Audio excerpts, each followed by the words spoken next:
Começamos essa edição do Bom Dia Produtor acompanhando a análise da Scott Consultoria para o mercado do boi gordo. Hoje quem traz os detalhes é o Rafael Poiani. Olá, me chamo Rafael Poiani, sou zootecnista e analista de mercado aqui da Scott Consultoria e hoje vim fazer o fechamento do boi gordo nesta quarta-feira, dia 12 de janeiro. Das 32 praças cotadas diariamente pela Scott Consultoria, o boi gordo subiu em 7 praças e caiu também em 7 praças. Para a vaca gorda, houve alta em 5 e queda em 3, e para a novilha gorda, houve alta em 8 e queda em 3 praças. Entrando nas praças paulistas, o avanço das escalas de abate limita a pressão de alta vista nesse início de ano.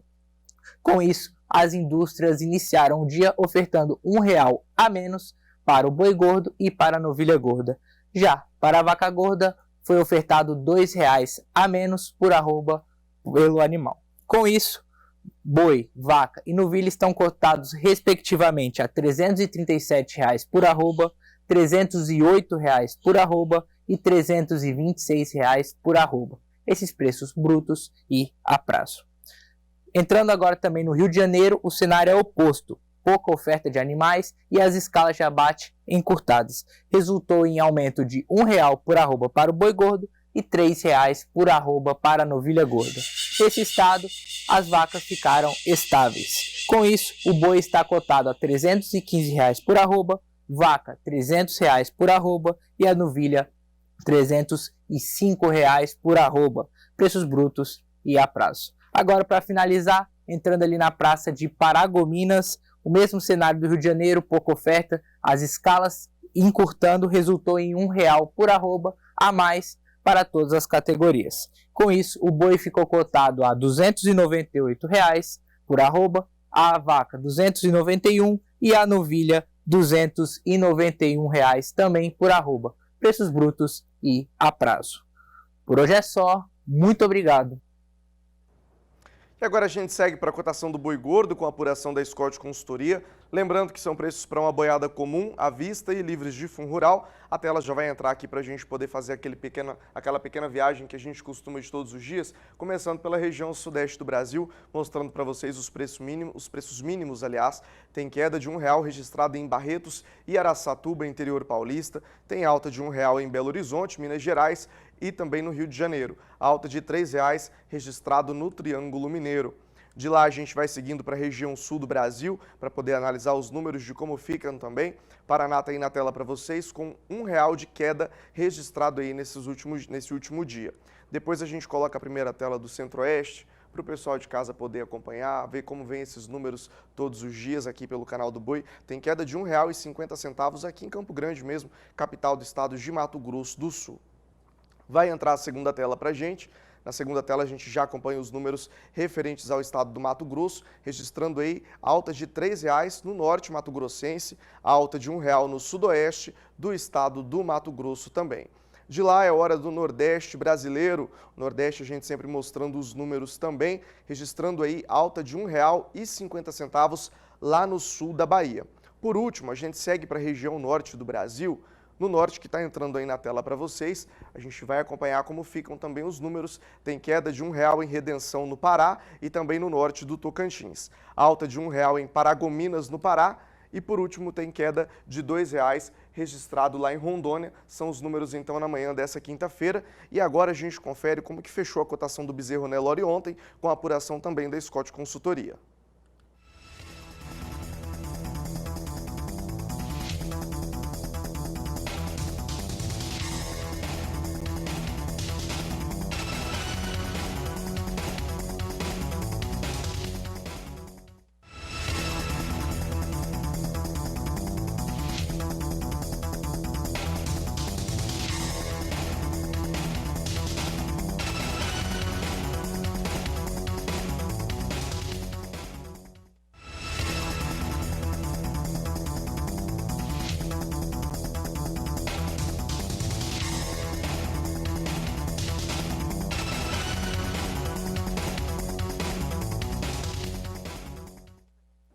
Em São Paulo, o prazo para a entrega do relatório sobre o Greenwich e o cancro cítrico termina agora no próximo sábado, dia 15 de janeiro, e o Gustavo D'Angelo tem mais informações para a gente.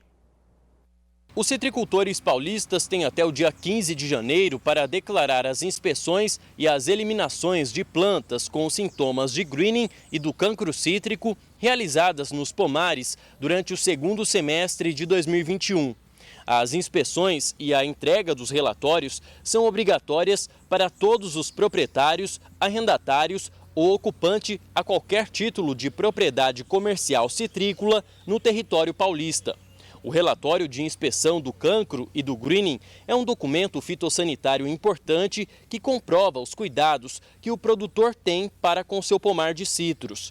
Dentre outros documentos, ele deve ser apresentado para solicitar a emissão de manifestação sobre o uso de queima controlada e é um dos pré-requisitos para cadastro e manutenção da propriedade no sistema de mitigação de risco para o cancro cítrico, que viabiliza a comercialização de frutos para outros estados. O envio das informações deve ser feito por meio do Sistema de Gestão de Defesa Animal e Vegetal, o GEDAV, através do endereço gedave.sp.gov.br. A não entrega do relatório resultará em multa para o citricultor. De Araçatuba, São Paulo, Gustavo D'Angelo. Em Rialma, interior de Goiás, uma vaca morreu com a doença da raiva. Depois da confirmação, a Agrodefesa do Estado descobriu que outros 4 animais também morreram com os sintomas da doença. Agora, os pecuaristas da região vão precisar vacinar novamente todo o rebanho e ficar atento a essas condições. As informações na reportagem de Ana Paula Bellini. A foto mostra o animal já morto. Segundo o dono da fazenda, o gado teve sinais de fraqueza e espumava pela boca. O pecuarista só informou a Agrodefesa depois que a 3ª vaca da propriedade morreu. Outros 4 animais da região também morreram com sintomas da doença. Então a Agrodefesa, de posse dessa informação, fez o atendimento, que nós fazemos aí o atendimento em até 12 horas na notificação, para verificar se era uma suspeita fundamentada ou não. Então, de posse dessa suspeita, verificou-se realmente que se tratava de uma síndrome neurológica nos animais, e com isso, no dia 4, quando o animal veio a óbito, foi coletado a amostra, o tronco cefálico, o cérebro, encaminhado para o nosso laboratório da Agrodefesa, o LabVet. E com isso, no mesmo dia, nós tivemos aí o exame, o laudo positivo para a doença, para a raiva dos herbívoros. Depois da confirmação da doença, a Agrodefesa orientou que os produtores rurais da região, de um raio de até 12 quilômetros, vacinassem novamente todo o rebanho. Isso, nesse caso, a Agrodefesa orienta essa revacinação dos animais com reforço em até 30 dias, até porque os animais que foram vacinados na etapa novembro foram animais de até 12 meses, e agora a gente orienta a fazer essa vacinação de todo o rebanho. E também daquelas propriedades um raio de 12 quilômetros onde ocorreu o foco da doença. A raiva é letal tanto para os animais quanto para os humanos e os sintomas são neurológicos. Os pecuaristas da região onde a vaca morreu com a doença devem vacinar os animais das propriedades em até 15 dias. De Goiânia, Ana Paula Bellini. Manter o solo protegido com a palhada durante o ano é uma estratégia essencial para aumentar o teor da matéria orgânica e a fertilidade. O manejo de proteção com essa técnica ganha bastante importância, maior em solos tropicais, devido ao excesso de chuvas e também de calor. Mauro Andrade tem detalhes para a gente na próxima reportagem. Hoje em dia, é fundamental o produtor incluir no manejo agrícola da propriedade as plantas de cobertura que possuem a função de deixar uma boa palhada sobre o terreno. Este manejo favorece a microbiologia do solo, reduz a incidência direta do sol e da chuva, além de preservar as características físico-químicas do solo. Torna-se cada vez mais importante manter uma boa cobertura do solo, principalmente em anos com calor excessivo ou chuvas excessivas. A cobertura do solo protege o maior patrimônio do produtor. E nós vamos conversar com Roberta Carnavale, ela é pesquisadora da Embrapa. Doutora Roberta, poderia elencar para nós as vantagens de uma boa cobertura do solo? Bom, uma boa cobertura do solo é essencial para manter a proteção do solo, principalmente sobre o impacto da gota da chuva. A gente tem visto cada vez mais, né, com as mudanças climáticas, chuvas cada vez mais intensas. E essa chuva intensa, ela tem uma força, né? Ela tem uma força sobre a superfície do solo, e se essa superfície estiver descoberta em solo nu, né, principalmente o que acontece no início, quando o produtor terminou o plantio, né, existe um escorrimento, né? É muito comum você observar o escorrimento, leva até semente que a gente enxerga, né? Mas normalmente leva o fertilizante e leva toda a camada superficial, que é a mais importante do solo para a questão de fertilidade. Então, essa camada de proteção, né, que vem da palhada, né, é essencial para segurar o impacto da gota da chuva e evitar essa erosão.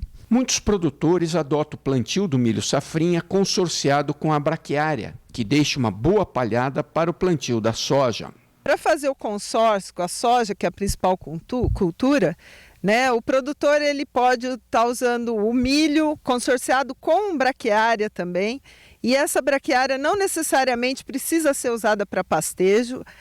A Embrapa já recomenda variedades, né, de braquiárias que ela só tem a função de cobertura do solo, né, e essa cobertura não é só aquela que a gente vê, né, superficial. O importante é a ação das raízes, né, mantendo a estrutura do solo e segurando contra esses escorrimentos da água, né. O trigo também é uma palhada muito boa quando usado na safrinha, né, da soja. Ela também deixa uma boa palhada, mas é importante manter essa palhada no solo, porque quando a gente faz adubação e faz o manejo, essa palhada ela vai se deteriorando.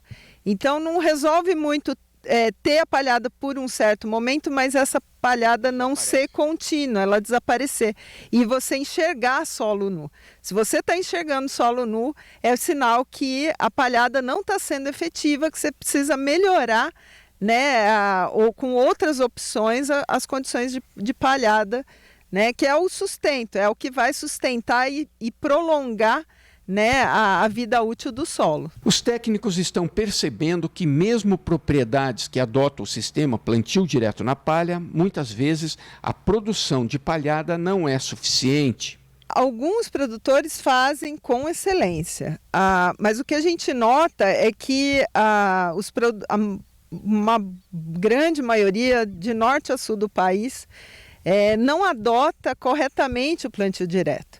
Eles adotam a prática de não arar, não gradear, mas não adotam a prática da palhada, que é essencial, né? Então, se não tiver palhado no plantio direto, não existe plantio direto, porque você vai ter um problema de compactação no solo, né? E até piora a situação. Então, é essencial a presença da palhada para garantir uma boa qualidade do plantio direto. Se o produtor faz uma boa correção de solo, passa a ter uma boa camada de palhada, um bom enraizamento, né? Então ele vai conseguir ter um plantio direto de qualidade. Existem casos de sucesso, mas a maioria faz de uma maneira não tão satisfatória ainda. Então tem muitos pontos que podem ser melhorados. Existem plantas de cobertura adequadas para todas as regiões agrícolas brasileiras. É importante que o produtor que enxergue que a situação dele pode ser melhorada, que procure uma unidade da Embrapa, uma assistência técnica, né, para entender para a sua região. Por exemplo, para a região mais fria, você tem mix de gramíneas ali que podem melhorar. Para a região mais, onde o pessoal trabalha com mais pecuária, você tem diversas opções de capim. Para onde você, não quero trabalhar com pecuária, mas eu preciso da palhada, você tem outras opções, né, de braquiária rusiziensis, né, que você não precisa fazer pastejo. Enfim, você tem uma diversidade aí que, graças a Deus, é no Brasil que a gente encontra, né? Nos outros países não tem tanta diversidade assim. De Londrina, na Embrapa Soja, Mauro Andrade. E agora você vai acompanhar as informações Gasparim Confinamento Tratos, parceria aqui do Canal do Boi. Olá, estamos no confinamento do Grupo Gasparim, com a presença do gerente da planta, o Lucas, para falar sobre o manejo do fornecimento do trato dos animais. Lucas, nos explique os pontos importantes sobre o manejo de fornecimento e como ele é feito, por favor. Olá, Daniel. Aqui no confinamento nós fornecemos 4 tratos diários, sendo que as maiores quantidades fornecidas são nos horários mais frescos do dia e nos horários mais quentes do dia é um menor fornecimento. E por que é feito essa distribuição dos tratos nas horas mais frescas do dia? Daniel, nas horas mais frescas é feito esse maior fornecimento de ração, porque os animais vão ter um maior consumo, certo? Seriam nas primeiras horas do dia e no final do dia, que vai ficar até o próximo trato do dia seguinte. Nos horários mais quentes, como tem um menor consumo dos animais pelo período, eles vão menos ao coxo, então a gente fornece essa menor quantidade nesses 2 tratos das horas mais quentes do dia. Ô Lucas, e o porquê dos 4 tratos? Tem alguma explicação? Poderia ser 3, pode ser 5?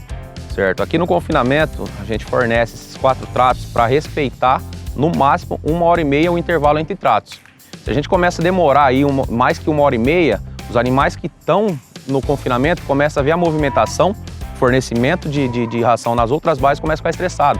Então pode dar um problema aí de sodomia, pode dar um problema aí de entrever de lote, por conta desse estresse que o animal vai ter durante o dia. Então, respeitando 1h30 de trato, a gente fornece os 4 tratos durante o dia. Então, se eu tivesse um equipamento que tratasse em 1h30 meu lote, eu poderia fazer até 3 tratos. Então é mais uma questão realmente operacional, né? Por isso que aqui faz 4 tratos? Isso. Aqui no confinamento, pelo operacional que nós temos e pelo tamanho da planta, nós respeitamos esse intervalo de trato. Quando o confinamento está cheio, com a capacidade total, então nós temos que respeitar isso para não atrasar o fornecimento dos lotes, não ter esse problema lá na frente. Perfeito. E além do tempo de duração de cada trato, né, os horários do fornecimento é importante também? O que você pode me dizer sobre isso? Sim. O boi, no confinamento, ele gosta de rotina. Então, se você começou a tratar às 7 horas da manhã a primeira baia, então todos os dias você vai ter que tratar essa mesma baia às 7 horas da manhã, respeitando sempre a rotina do confinamento. Ô Lucas, além dos pontos de distribuição de trato e intervalo entre tratos, né, o que mais é importante no manejo do arraçoamento?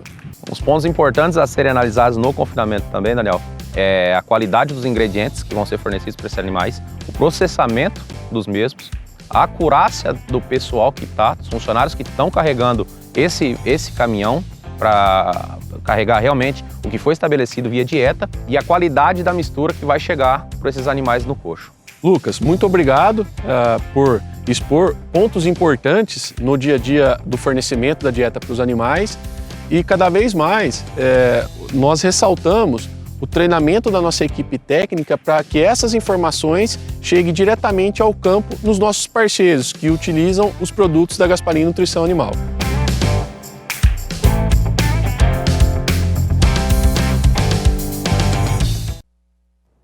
Participe comigo do Bom Dia Produtor, enviando sua dúvida ou sugestão no nosso número de WhatsApp que está aí na tela, 998631001. Eu estou esperando sua mensagem, viu? No próximo bloco a gente fala sobre um estudo que foi realizado pela Organização da Agricultura e Alimentação das Nações Unidas, a FAO, que revela o preço médio dos alimentos em 2021.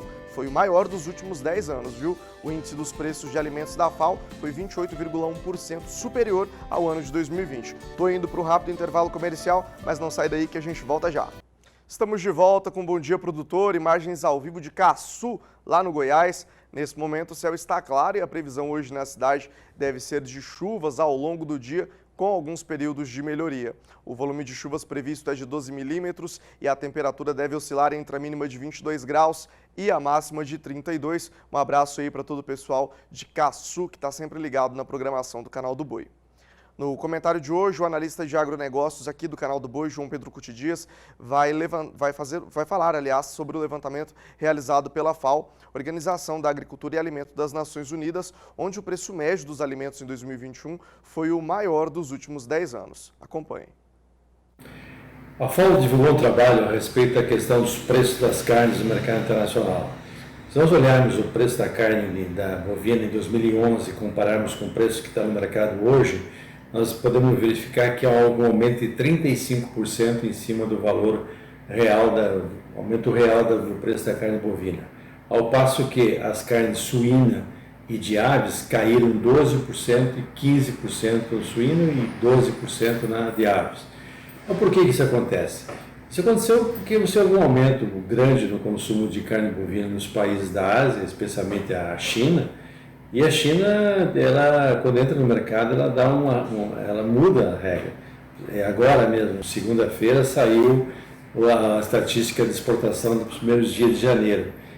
Aquilo que a carne bovina falava em 4.800, 4.900 toneladas por dia aqui no Brasil, pulou para 7 mil toneladas. Por quê? Voltou a abrir o mercado chinês. Então, quando a China entra no mercado, isso aconteceu com a soja, aconteceu com outros grãos. A carne bovina não ficou diferente. Ela passou a importar mais de 1,5 milhão de toneladas, isso representa quase 20% das exportações mundiais, e isso impactou no preço e houve uma reação no preço da carne bovina como um todo.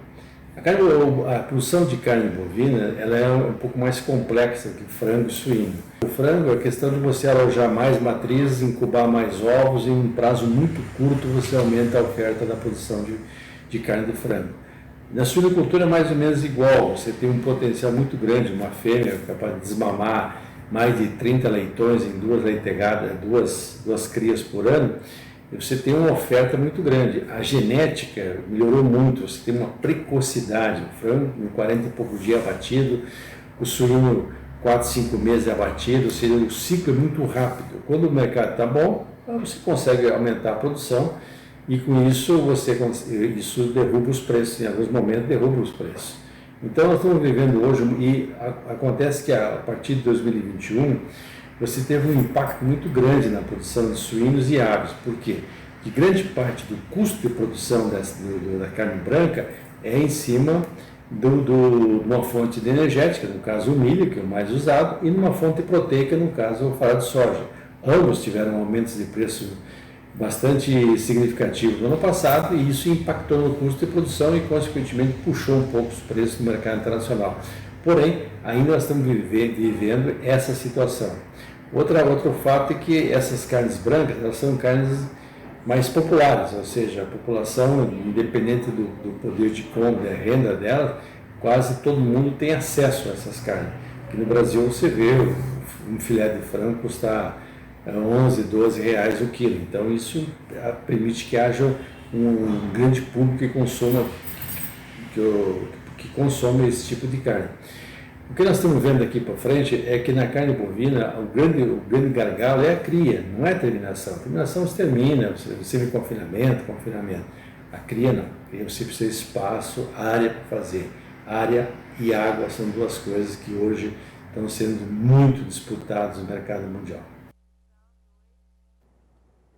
E a segunda safra de milho em Mato Grosso deve ter um aumento de 8% na área plantada, com um total de 40 milhões de toneladas. O número pode ultrapassar a soja no Mato Grosso. Veja os detalhes com Valdir Pacheco.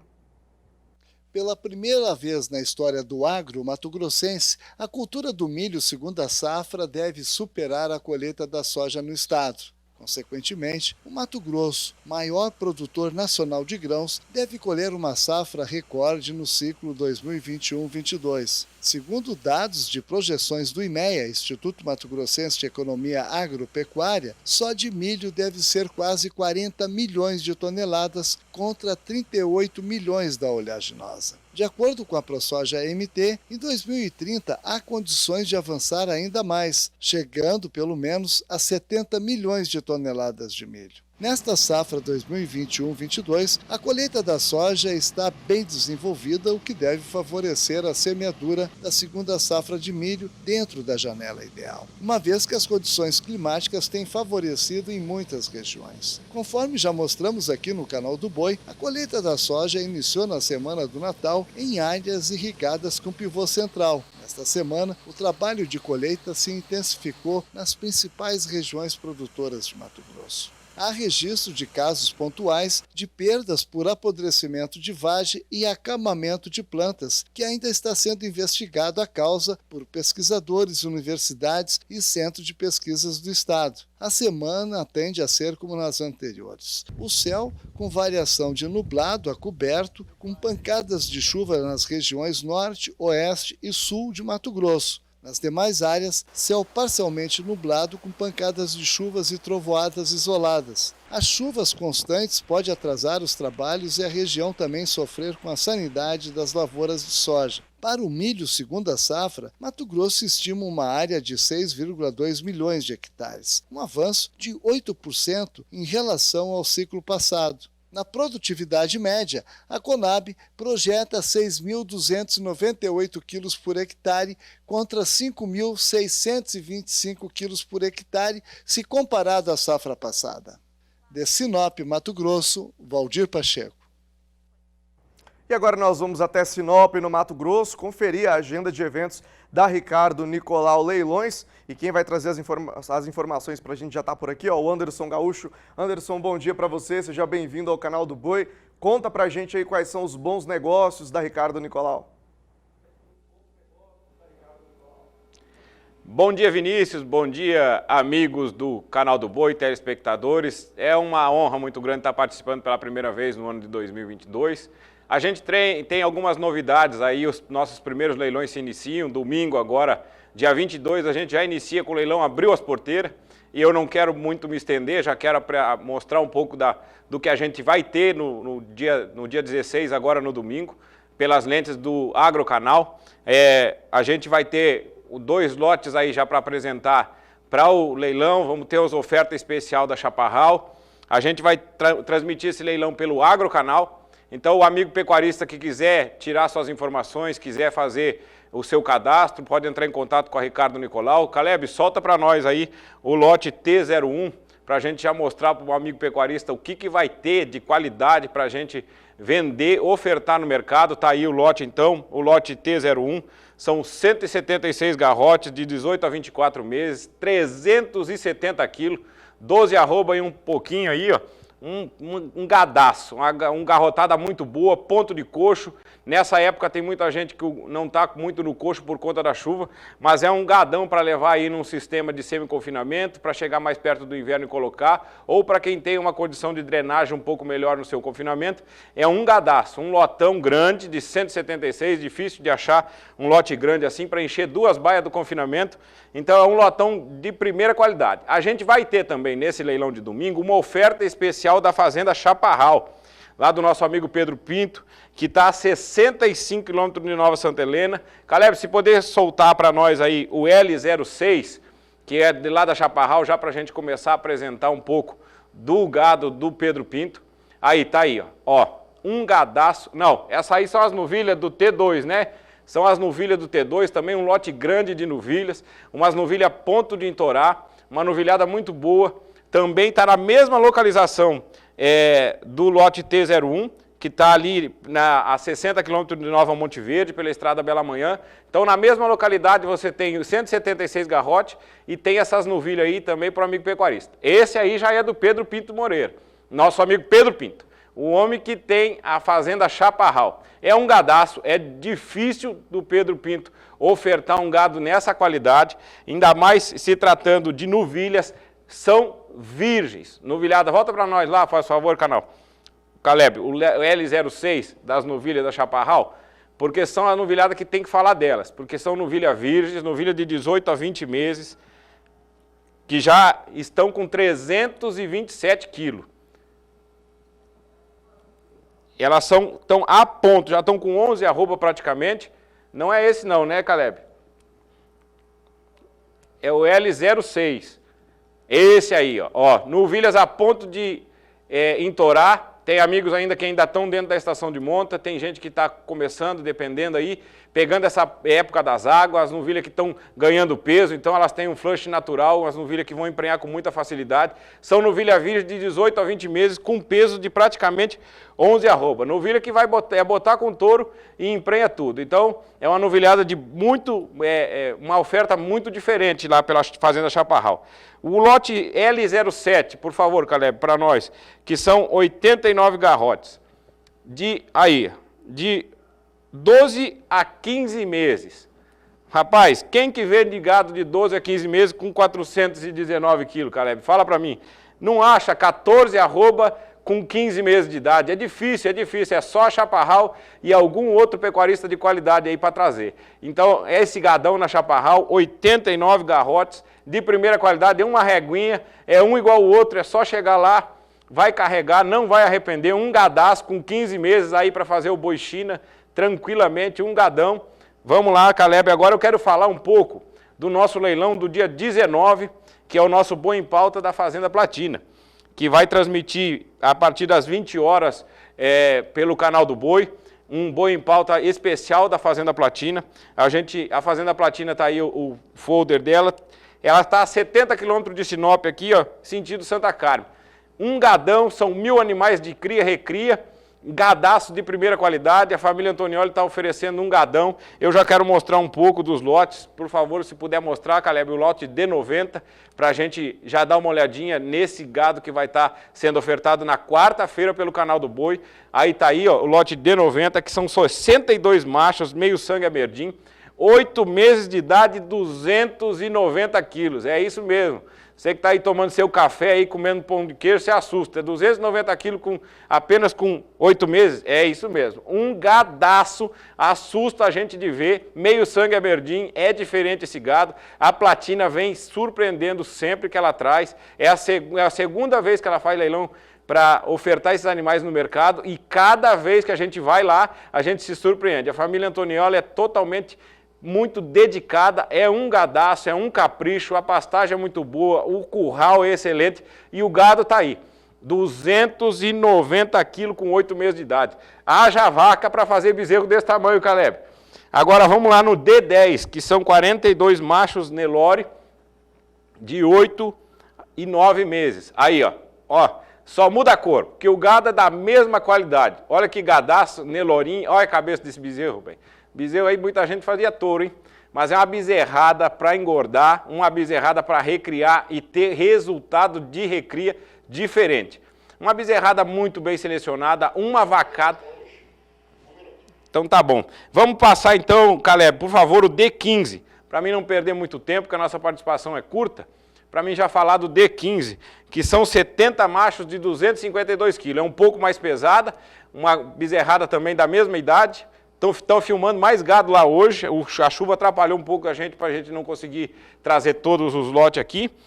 E eu quero então, agora aproveitando, e deixar um convite para os amigos pecuaristas, para o leilão de domingo, dia 16, através das lentes do Agro Canal, às 13 horas no horário do horário de Mato Grosso, 14 horas no horário de Brasília, aqui pelas lentes, pelo nosso aplicativo da Ricardo Nicolau Leilões, e no dia 19 pelo canal do Boi, às 20 horas pelo horário de Brasília, 19 nosso horário do Mato Grosso, um convite. Fazenda Platina dia 19, abriu a porteira dia 16. Ao amigo pecuarista que estiver precisando repor animais agora, é uma excelente oportunidade qualquer um dos dois leilões. Eu agradeço muito pela oportunidade de estar participando aqui, que o amigo pecuarista tenha um ótimo dia, Vinícius, que você tenha um ótimo dia e que a gente tenha um 2022 repleto de alegrias, paz e que a gente se livre de vez desse problema de pandemia e que os leilões presenciais voltem com toda a força. Valeu, meu amigo, obrigado pela sua participação. É a nossa torcida, um 2022 diferente. Para você, uma ótima quinta-feira. A gente aguarda aí, então, a próxima participação. Vou dando sequência com o Bom Dia Produtor. As autoridades sanitárias do México aprovaram a entrada de produtos lácteos brasileiros no país. Ao todo, 18 laticínios brasileiros já têm autorização para exportação de queijos e iogurtes para o mercado mexicano. Direto da Bolsa Brasileira de Mercadorias, Walter Puga Júnior tem mais informações. E o México aceita a entrada de produtos lácteos brasileiros. Até o momento, os mexicanos deram um sinal verde já para 18 estabelecimentos do Brasil.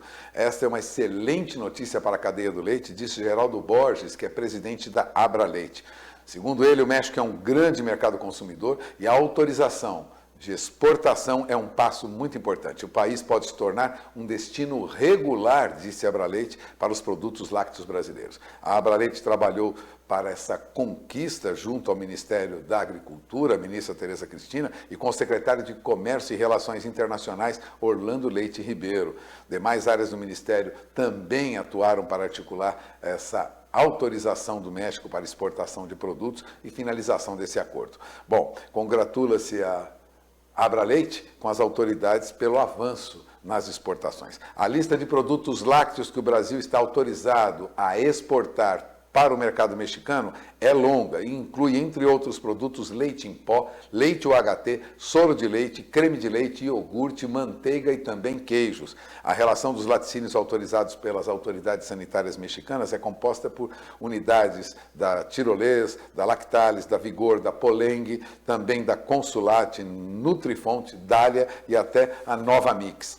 Agora, há uma outra notícia também muito importante para a cadeia do leite. O Departamento de Inspeção em Produtos de Origem Animal e a Secretaria de Defesa Sanitária do Ministério da Agricultura publicou um ofício prorrogando, veja bem, em caráter excepcional, até 30 de junho deste ano, a autorização para o recebimento de leite a granel de uso industrial, estabelecimentos registrados em outras instâncias de inspeção, em estabelecimentos também do CIF, Inspeção Federal. Bom, diz o ofício que os estabelecimentos sob controle do Sistema de Inspeção Federal devem manter registros, no entanto, auditáveis do recebimento que garantam aí a rastreabilidade da matéria-prima, bem como permita constatar que estão em conformidade com os padrões legais vigentes. Mas fica liberada aí a entrega de leite a granel para laticínios, sem aquelas restrições que a legislação impede, mostra impedimento mesmo de entrega desse leite. A prorrogação atendeu um pedido também da AbraLeite para que pequenos laticínios e cooperativas possam continuar a venda de leite para estabelecimentos sob inspeção federal, o que tinha sido, por legislação, proibido. É importante que, no entanto, busquem sua inscrição no SISB, né?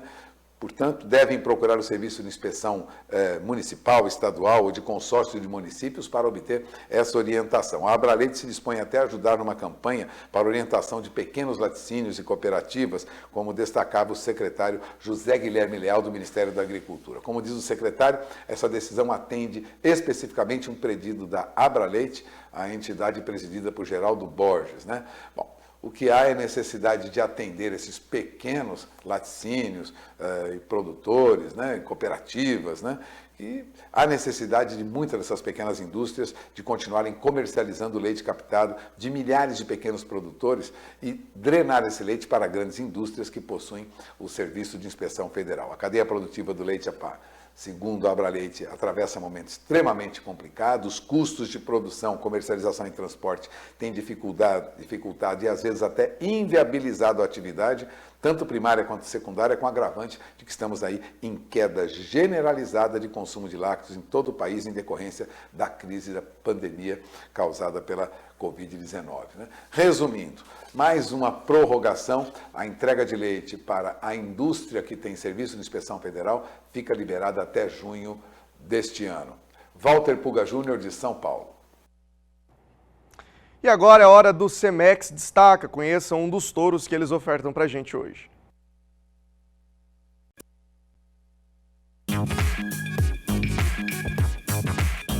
Black Hills é um reprodutor de muita força, musculatura, arqueamento e excelente caracterização racial. A sua família materna vem de uma importante linhagem de vacas muito consistentes e chanceladas pela American Angus Association para a qualidade de carne. Touro de muito equilíbrio, com bom desempenho, atendendo características de peso de carcaça, marmoreio, rendimento de carcaça e com gordura positiva. É um touro indicado para qualquer sistema de produção, para o produtor que deseja desempenho, carcaça, rendimento de carcaça, acabamento precoce e marmoreio. Black Hills vem para atender a toda a cadeia produtiva, com alto valor para a carne final.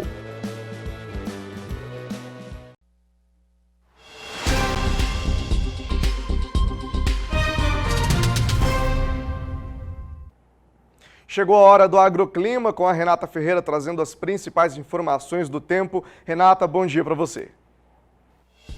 Bom dia, Vinícius. Bom dia a todos que nos acompanham. O destaque que trago hoje é a presença de um vórtice ciclônico em áreas do Nordeste brasileiro. É que esse sistema, Vinícius, aumenta a condição de chuva com trovoadas entre os estados do Maranhão e também Alagoas, viu? Mas atenção aos fortes temporais também no Piauí, Ceará, oeste de Pernambuco e Paraíba. Só não chove mesmo no leste e também no sul da Bahia. E as instabilidades também marcam presença hoje, Vinícius, com temporais em áreas do Mato Grosso do Sul, Paraná e também Mato Grosso. E olha só, chove também nesta quinta-feira nos estados de Goiás, Tocantins, Pará, Amazonas, além do Distrito Federal. Já no sudeste, a chuva diminui pelo nordeste de Minas Gerais e uma massa de ar seco deixa o tempo aberto aí na região, bem como no Espírito Santo. Atenção para o estado de São Paulo, apesar da redução das chuvas, ela pode ocorrer ainda em forma aí de temporais pontuais com possíveis trovoadas, inclusive na capital paulista. No sul, muito calor ainda e baixíssima umidade do ar no Rio Grande do Sul e Santa Catarina. Áreas do meio-oeste do Rio Grande do Sul sentem aí as maiores temperaturas e níveis de umidade abaixo de 12%. Mas a boa notícia é que tem retorno da chuva prevista para este domingo aí na região sul. Vinícius, daqui a pouco eu volto com mais informações do tempo. Até já!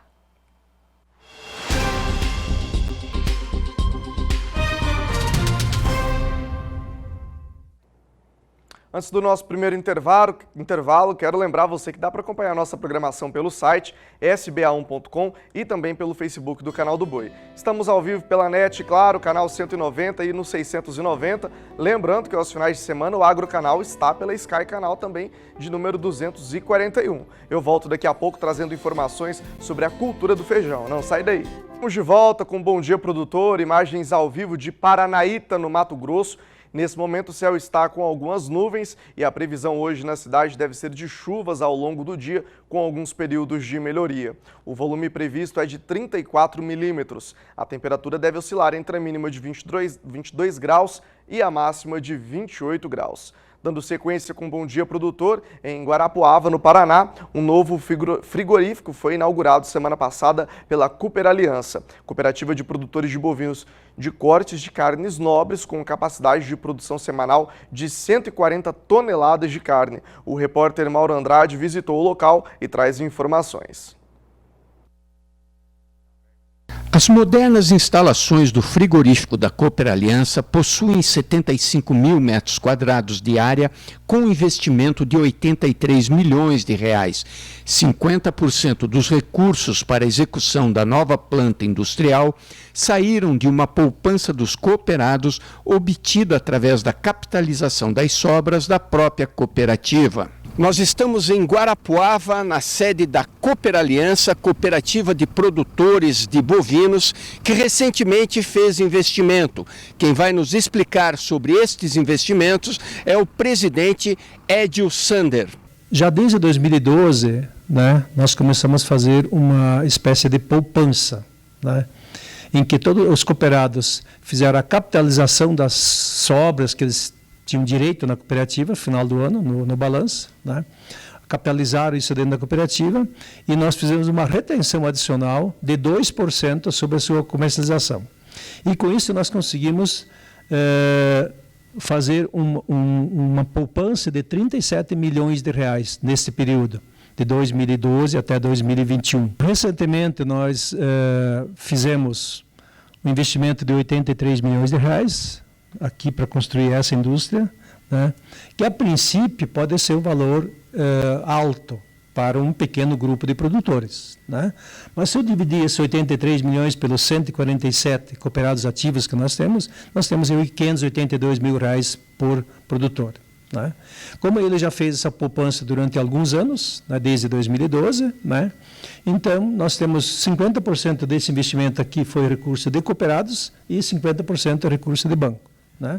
582 mil reais para um produtor isoladamente, vai fazer o quê? Comprar 3 hectares de terra? Vai viver disso? Não. Multiplicando por 147, nós conseguimos construir isso daqui. Esse é o cooperativismo, esse é o resultado da união dos produtores. A cooperativa vem apresentando crescimento constante desde a sua fundação em 2007, Começou com 35 cooperados, 5 funcionários e presente em 6 municípios da região.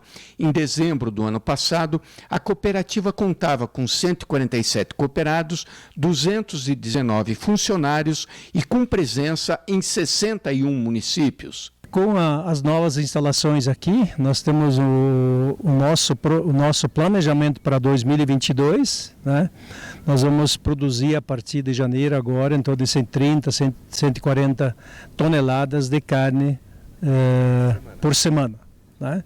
E atendemos hoje, além do estado do Paraná, que nós já vimos atendendo antes somente com carcaça, hoje atendemos com carcaça e caixaria, carne desossada. Atendemos também o nosso estado vizinho, São Paulo, e também Santa Catarina. De Guarapuava, no Paraná, Mauro Andrade. Chegou a hora de saber qual é o touro do dia do Genética BR com o Gabriel Borges.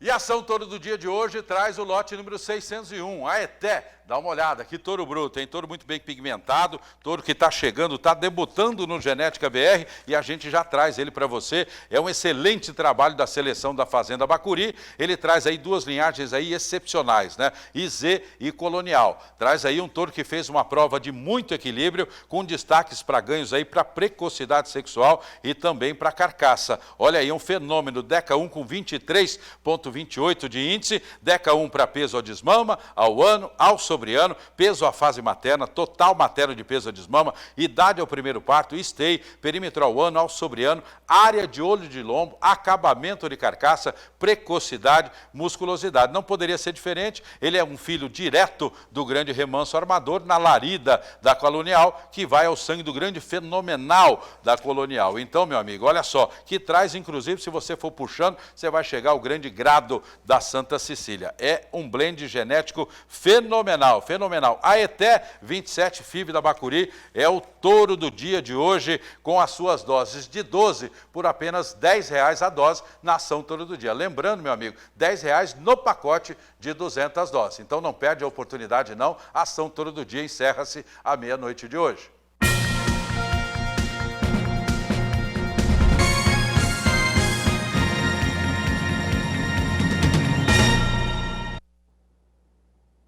Dados da Organização Internacional do Café, divulgados nessa semana, mostram um superávit na oferta mundial de café de aproximadamente 2,4 milhões. Mas o Conselho dos Exportadores de Café do Brasil, o Secafé, diz que esses números refletem na produção de 2020.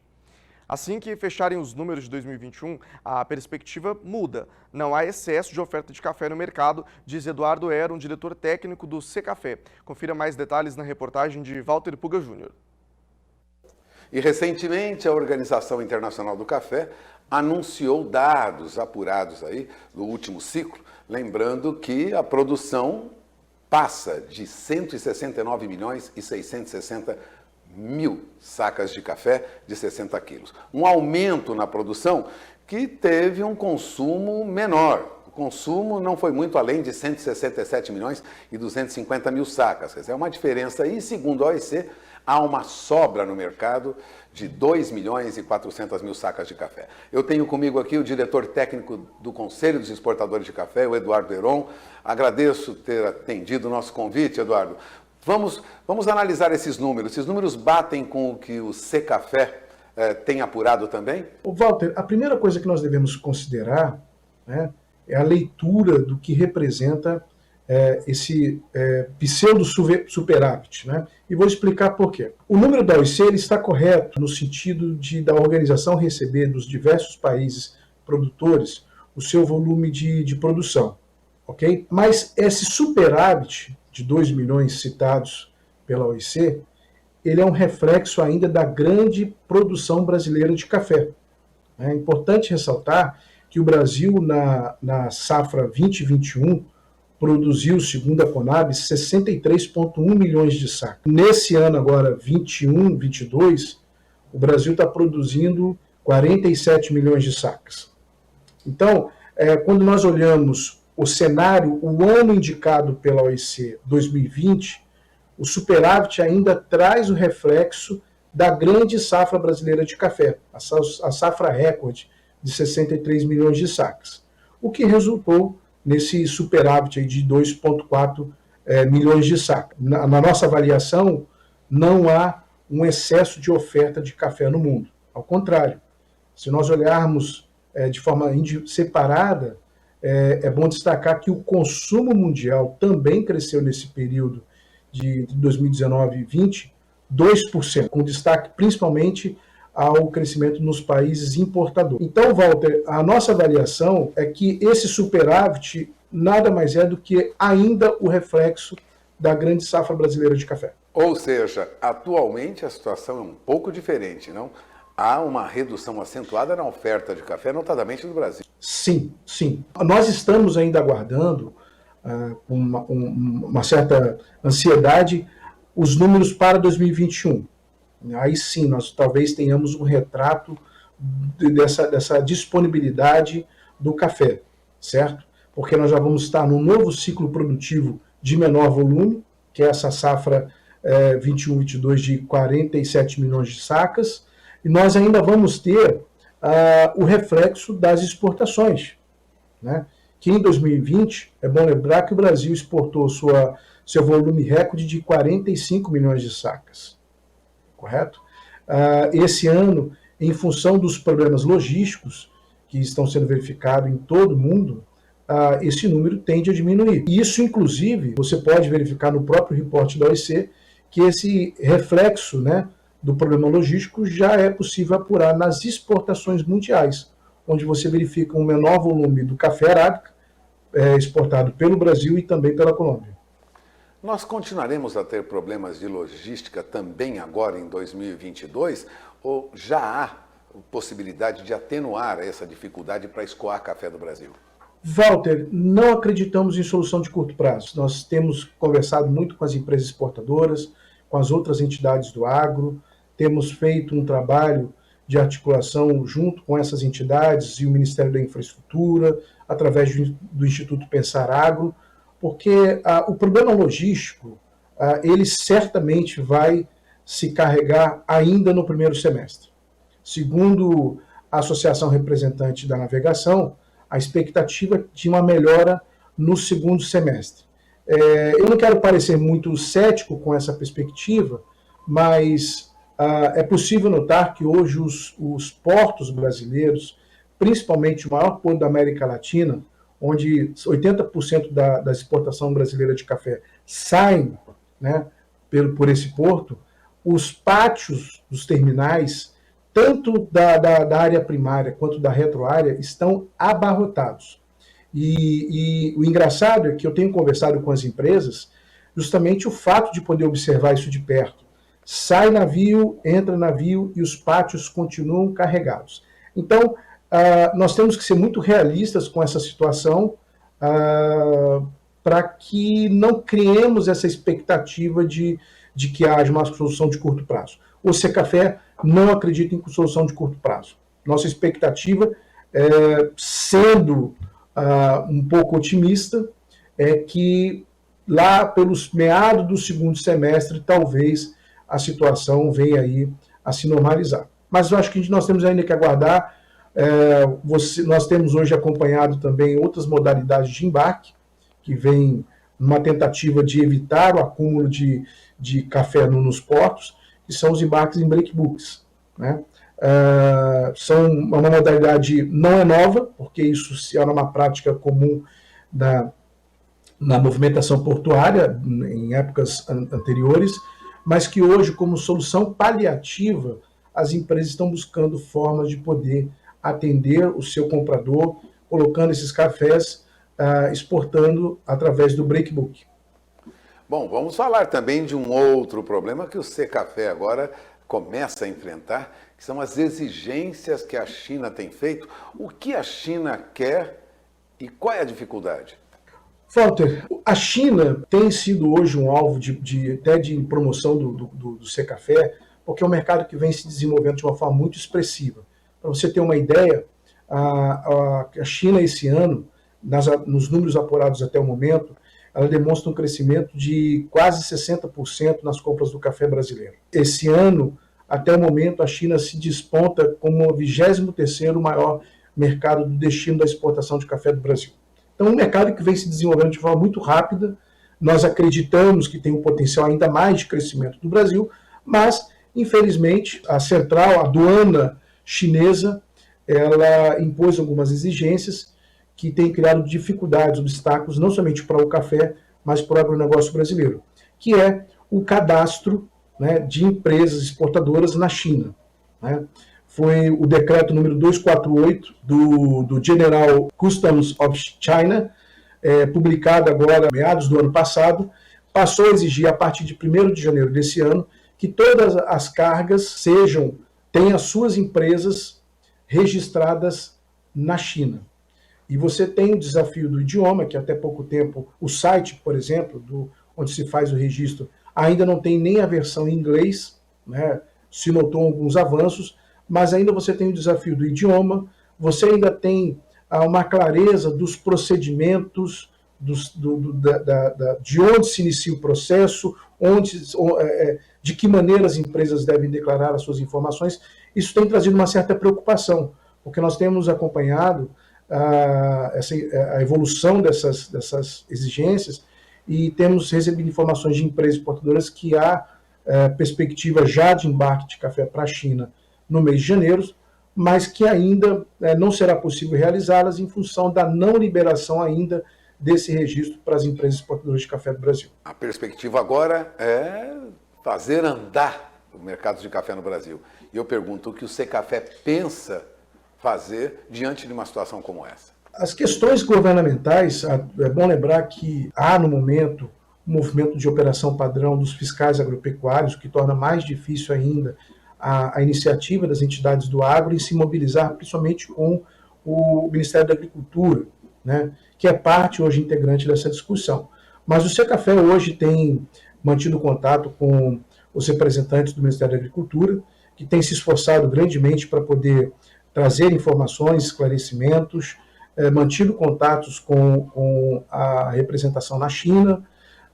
O Secafé buscou recentemente uma consultoria para poder orientar, trazer mais clareza sobre o novo decreto para as empresas exportadoras, e estamos agora fazendo um trabalho juntamente com as demais entidades do agro, na expectativa de poder fazer o pleito de uma nova lista de recomendação para o Ministério da Agricultura, porque a nossa preocupação é que, em função desse momento de operação padrão, torne ainda um pouco mais moroso a liberação desses registros na China. É bom destacar o Ministério da Agricultura sempre muito bem receptível e trabalhando com as agências justamente para procurar mitigar qualquer dificuldade de embarque, mas tem sido um grande desafio.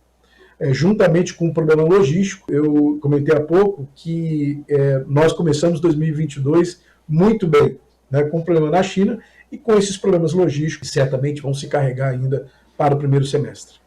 Bom, você acaba de ouvir o diretor técnico do Conselho dos Exportadores de Café, o Secafé, Eduardo Heron. Agradeço a entrevista de Eduardo Heron, Walter Puga Júnior, de São Paulo. O uso de fertilizantes no dia a dia da fazenda é essencial para o bom rendimento da sua colheita. Você vai conhecer agora o fertilizante orgânico da Adubasul.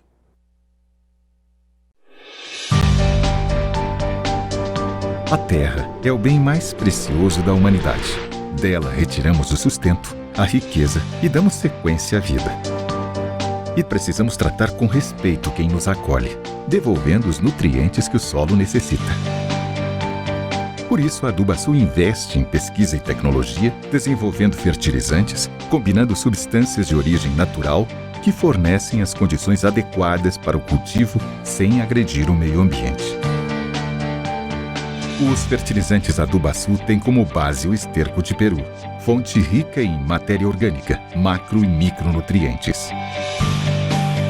O processo tem início na escolha da matéria-prima, que é depositada em armazéns para compostagem e esterilização, passando por uma rigorosa seleção, onde são separadas as partículas de matéria orgânica dos rejeitos para o processo industrial e de esterilização, até estar adequado para o uso como fertilizante em duas versões: Orgânico Premium, certificado pelo IBD, e NPK organomineral disponível em várias fórmulas.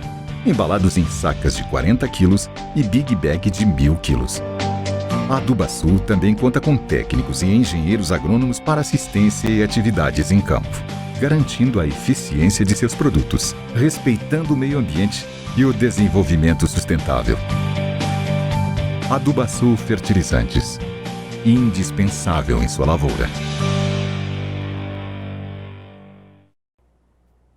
De acordo com o IBRAF, é hora de plantar feijão na segunda safra sem medo, viu? O repórter Valdir Pacheco conversou com o presidente Marcelo Luders e vai trazer informações desse assunto para a gente. Confira.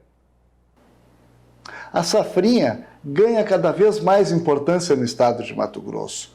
Alguns produtores já chegaram a plantar 70% da área na segunda safra de grãos do ano. É nesse contexto que a cultura do feijão tem conquistado um espaço maior ao longo dos últimos 3 anos no estado. Quem vai nos falar agora de perspectivas de mercado dos feijões é o nosso convidado de hoje, Marcelo Luders, presidente do IBRAF, Instituto Brasileiro de Feijões e Pulses. Olá, Marcelo, obrigado aí pela sua participação, seja bem-vindo aqui no Canal do Boi. É um prazer, Valdir, estar aqui com você e poder conversar um pouquinho com você, com os produtores aí sobre as perspectivas de 2022 para o feijão. Marcelo, nesta semana o IBRAF soltou uma nota. É hora de plantar feijão segunda safra sem medo. Os preços estão compensando para os produtores? Quais são os preços que estão sendo praticados hoje, Marcelo? Bom, em primeiro lugar, contextualizar um pouquinho. A primeira safra, normalmente, era uma safra de maior volume, uma área plantada maior. E nós tínhamos, até 7, 8 anos atrás, o início do ano com preços mais baixos, na hora que entrava a primeira safra. Esse ano não aconteceu isso, por quê? Porque a cada ano vem diminuindo a área plantada. Tanto que esse ano, com a diminuição de área plantada, somado aos problemas climáticos que a gente tem na região sul, principalmente no Paraná, que é um grande fornecedor da primeira safra, problemas com estiagens, nós tivemos perdas importantes de volume. Calcula-se hoje, pelo menos 40% foi perdido na região sul dos feijões que seriam disponibilizados em janeiro e fevereiro. Com isso, os preços entraram o ano, já na primeira semana, com valorização de 20%. Então, o feijão carioca, nas lavouras do Paraná, entre 280 e 300 reais, 300 reais no interior de São Paulo, onde o feijão foi colhido durante o mês de dezembro, novembro e dezembro. Existem feijões de excelente qualidade lá sendo negociados, feijão carioca, nessa base de 300 até um pouco mais. Na Bahia, também, lá na região de Luiz Eduardo Magalhães, 300 por um feijão que estava armazenado já há algum tempo lá em Câmara Fria. Feijão calpi, que não é colhido agora, né, só vai ser colhido aí, principalmente no Mato Grosso, a partir do final de abril, maio, hoje numa base aí de 180 a 200 reais, dependendo da qualidade do feijão. Então, os preços, lembrando, para uma época de colheita, estão muito interessantes. Normalmente seriam preços mais baixos praticados nessa época. O Brasil está se preparando para lançar uma campanha massiva internacional de promoção do feijão como a proteína verde do mundo. Como será esta campanha, Marcelo? Muito bem. O mundo foi mudando em função da dificuldade de produzir proteína animal, seja por questões sanitárias e essas questões que são colocadas, seja pelo próprio custo. Não vai ter carne para todo mundo em 2050. A carne vai ter valores proibitivos. Então, os pulses se tornam a proteína do momento. Então, aonde que ela vai aparecer? Até em refrigerante, Valdir. Tem países que estão colocando, enriquecendo bebidas com a proteína dos feijões, proteína dos pulses, isolando essa proteína. Nas farinhas, os celíacos estão usando cada vez mais farinhas, como farinha de feijão branco, que são farinhas que não têm problema para os celíacos. Nós temos aí toda essa gama de pessoas, né? Interessante como os jovens estão preocupados com a questão da alimentação e com a questão do vegetariano. Ser vegetariano, ser vegano não é mais moda, está estabelecido isso. Nesta semana, saiu o novo relatório da Conab, Companhia Nacional de Abastecimento, com levantamento de safras. Tem alguma novidade nesse relatório para os feijões, Marcelo? Ó, primeira coisa que não é novidade, desculpa aí, Valdir, mas é que os números são atrasados. Lógico, tá? Até você coletar num país continental como o Brasil, processar essa informação e entregar para o mercado, ainda mais numa época de recesso, tem um delay razoável. Então, o mercado está discordando dos números da Conab. Nós não acreditamos que vamos fechar o ano de 2022 com 3 milhões e 100 mil toneladas de feijão, contra perto de 2 milhões e 800 agora em 2021. E acreditamos que a Conab ainda não deu tempo de captar as perdas do Paraná e as recentes perdas também que já estão ocorrendo nas lavouras do Sudeste e do Centro-Oeste, lavouras em Minas e lavouras em Goiás. Ok, Marcelo, mais uma vez quero agradecer aqui a sua participação. Muito obrigado. É sempre um prazer, fica nosso incentivo para os produtores investirem na cultura, que terá bom resultado também durante o ano de 2022. Foi um prazer, uma boa semana, um bom trabalho aí nas safras para todos os produtores do Brasil que te acompanham. Ok. Acabei de conversar com Marcelo Líderes, presidente do IBRAF, Instituto Brasileiro de Feijões e Pulses. De Sinop, no norte de Mato Grosso, Valdir Pacheco. É hora de mais um intervalo comercial aqui no Canal do Boi, mas antes deixa eu convidar você para participar comigo aqui da nossa programação. O número está aí na tela, ó, 67998631001. Manda sua dúvida, sugestão de pauta pelo nosso WhatsApp. Vai ser um prazer atender você e eu estou esperando sua mensagem, viu? Vou indo para o intervalo e no próximo bloco é hora de conferir a oferta de sêmen que vai ser vendido no dia 18 pela Semex, na próxima terça, no Top de Venda Semex. Não sai daí que eu volto já. Produtor, imagens ao vivo de Lagoa da Prata, Minas Gerais. Um abraço para todo o pessoal da região que nos acompanha. Nesse momento você está vendo aí imagens, aí o céu está bastante claro e a previsão hoje na cidade deve ser de sol alternado com pancadas de chuvas e possíveis trovoadas. O volume de chuvas previsto é de 20 milímetros e a temperatura deve oscilar entre a mínima de 18 graus e a máxima de 28 graus. Vamos dando sequência com Bom Dia Produtor? Na próxima terça-feira, dia 18, a partir das 19 horas e 30 minutos, horário de Brasília, viu? Você tem a chance de conferir aqui no Canal do Boi o Top de Venda Semex. Ofertas de sêmen de touros de raças zebuínas e taurinas para inseminação no período da estação de monta. E é para falar sobre esse assunto que a gente vai para Pouso Alegre, em Minas Gerais, conversar com o gerente de corte da Zebu da Semex, o André de Souza e Silva. O André de Souza já está por aqui. André, bom dia, obrigado pela sua participação. Bem-vindo ao Canal do Boi. Bons negócios que a Semex vem trazendo para o pessoal, não é não? Bom dia, Vinícius. Obrigado, é uma satisfação enorme poder participar aqui do Bom Dia Produtor. E realmente, como você falou, é uma oportunidade única de fazer bons negócios, então a Semex está disponível.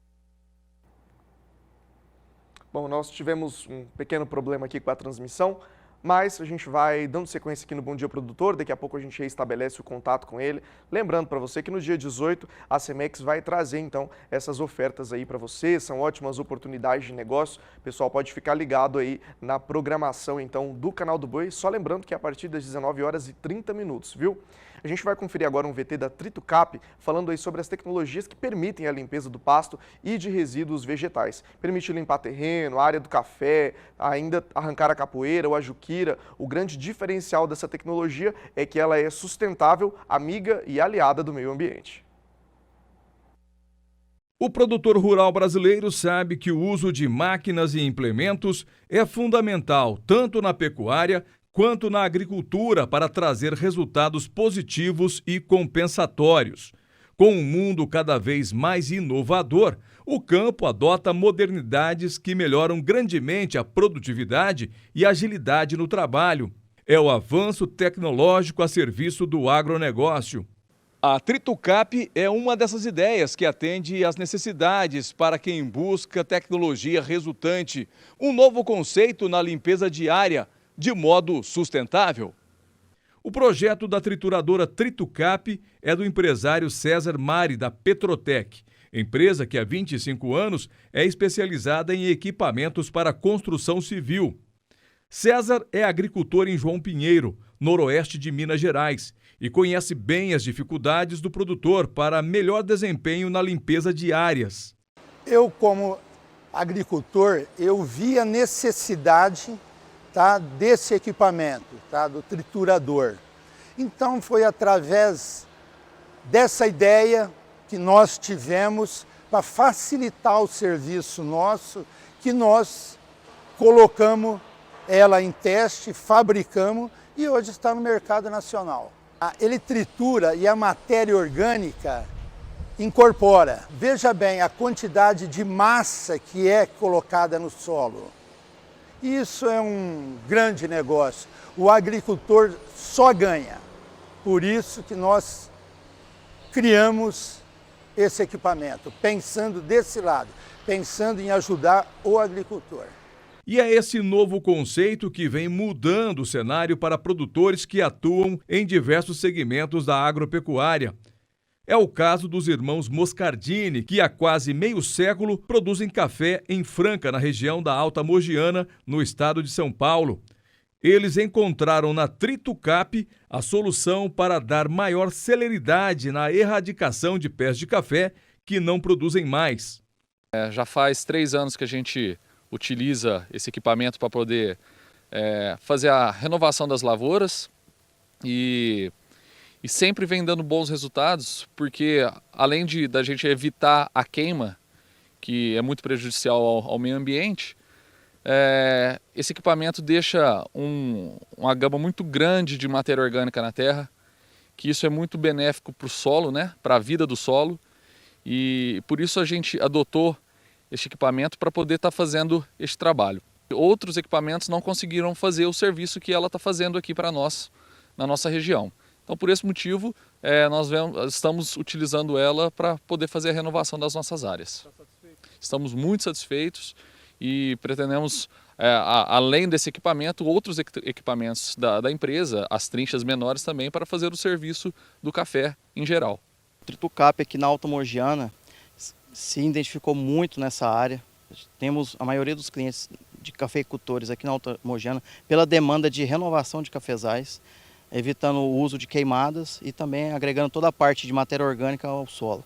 Essa parte agronômica, todos os clientes veem como uma vantagem e também pela mecanização hoje de toda a cafeicultura, que a gente está vendo toda essa demanda de equipamentos mais robustos, porque o café não é uma planta muito frágil, extremamente robusta, precisamos de equipamentos que conseguem fazer o serviço e com baixa manutenção. Na cana-de-açúcar, o equipamento também mostra eficiência, rapidez e muita economia. Trabalho que transforma em satisfação para o proprietário da Fazenda São José, em Ribeirão Preto. Eu vi esse equipamento trabalhando, achei assim fantástico o que eu assisti em algumas culturas, algodão, citros, eucalipto. Eu falei, meu Deus, eu preciso conhecer esse equipamento. Eles trouxeram o equipamento aqui na fazenda e uma surpresa absurda. É um equipamento que eu acho que todo proprietário rural tem que ter. Para quê? Para qualquer tipo de limpeza. Eu já usei aqui na cana-de-açúcar, já usei em pastagem. Então é um equipamento excepcional que eu recomendo para todo o produtor. Bem diferente de outras máquinas, a Tritucap está em acordo com as questões ambientais, pois ajuda na fixação de matéria orgânica no solo. A gente sabe que o produtor tem muita dificuldade em relação às queimadas, né? Você está perdendo toda aquela parte de matéria orgânica que você poderia estar aproveitando no solo e colocando fogo, prejudicando o meio ambiente, né? Com fumaça. Isso aí agride a camada de ozônio. E o Tritucap vem auxiliar o produtor a ajudá-lo a triturar toda essa parte que ele já fez a limpeza em montes ou a parte até em pé, que ele quer fazer uma limpeza ali, colocar um gado ou colocar uma lavoura, né, uma futura lavoura. E o Tritucap vem para auxiliar com a tomada de redução de custo operacional e também agregando fertilidade ao solo e melhorando as qualidades químicas, físicas e biológicas do solo. A gente dá sequência para falar sobre o top de vendas da Cemex, ofertas de sêmen de touros de raças zebuínas e taurinas para inseminação na estação de monta. Vou voltar para Pouso Alegre, interior mineiro, para conversar com o gerente de corte da Cemex, o André de Souza. Agora sim está aqui, voltou para contar para a gente aí as boas oportunidades que a Cemex vai trazer para o pessoal no dia 18 de janeiro, a partir das 19h30 pelo horário de Brasília. André, seja bem-vindo. Bom dia, Vinícius. Uma satisfação muito grande estar aqui falando com você, participando do Bom Dia Produtor. E realmente é uma oportunidade única, como você bem falou, dia 18, né, no canal, a oportunidade dos amigos pecuaristas levarem a melhor genética e as melhores condições nesse primeiro top de vendas de 2022. Vão ser animais tanto das raças zebuínas e taurinas em condições muito atrativas, condições especiais para esse top de vendas, abrindo aí as negociações do ano de 2022. E a gente já gostaria de apresentar, chamar aqui na tela, alguns animais que vão ser destaque nesse top de vendas. E a gente gostaria de começar pelo lote 2, canal, por favor. Na tela, né, um jovem reprodutor. Hoje aqui na minha apresentação a gente vai mostrar touros jovens, altos valores genéticos, touros que realmente vão agregar e levar uma genética diferenciada para você, amigo pecuarista. Então, na tela, a gente está vendo o Asti TE da Furni. O Asti, ele vem lá da seleção do Grupo Costa. O Grupo Costa é um grupo do agronegócio, um dos grandes players do agronegócio, trabalha com agricultura e pecuária nos estados do Paraná, São Paulo e Mato Grosso. E tem o seu projeto de seleção genética conduzido pelo Dr. Yuri Farjala, lá da Aval.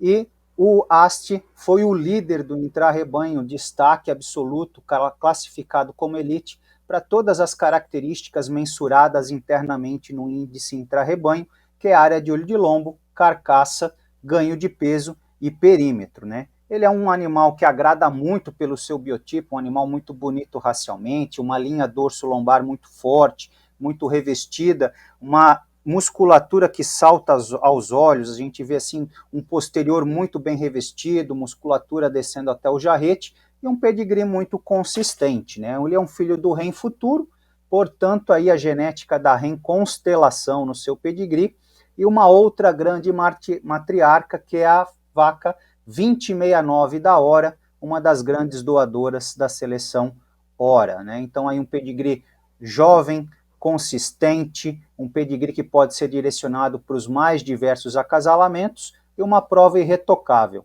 Um animal muito forte para ganho de peso, com bastante habilidade materna, características de carcaça, aol e acabamento, que são características que impactam diretamente na produtividade e na eficiência da atividade pecuária.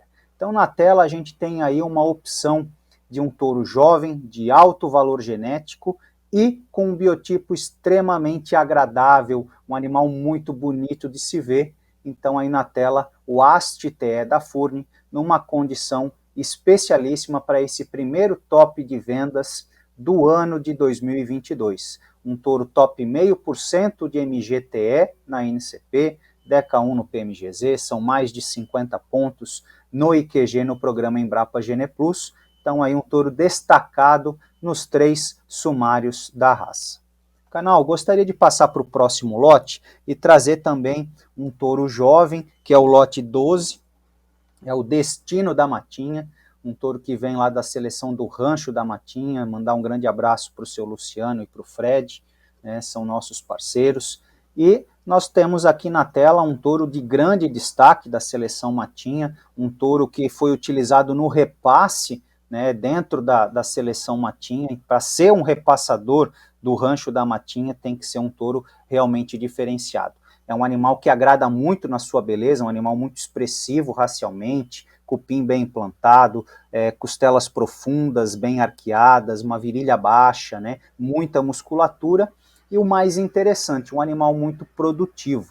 É um touro super precoce, produziu sêmen precocemente. Quando a gente fala que um animal é super precoce, é que ele produziu sêmen abaixo dos 14 meses de idade, né? Ele tem um pedigree muito atual, muito consistente, um filho do Zap Beabisa, em Vaca Paraná, com backup lá atrás na sua linha baixa. Então aí um pedigree muito consistente e uma avaliação genética também muito equilibrada. É um touro top 0,5% no programa da NCP, né, com mais de 28 pontos. Também é um touro com mais de 50 pontos no programa Embrapa Gene Plus e DECA 1 dentro do programa PMGZ. Esse é um touro que nós indicamos para a produção de excelentes matrizes. é um touro que vai imprimir bastante precocidade de acabamento e também muita habilidade materna, um touro com mais de 6 quilos de leite, realmente um animal diferenciado, são poucos os animais no mercado que a gente vê com tanta habilidade materna, sem perder em desempenho de ganho de peso, onde ele é top 0,5% para desmama, e sobre ano, muito bom para stayability e as características de carcaça. Então aí na tela, mais uma excelente opção, o Destino da Matinha.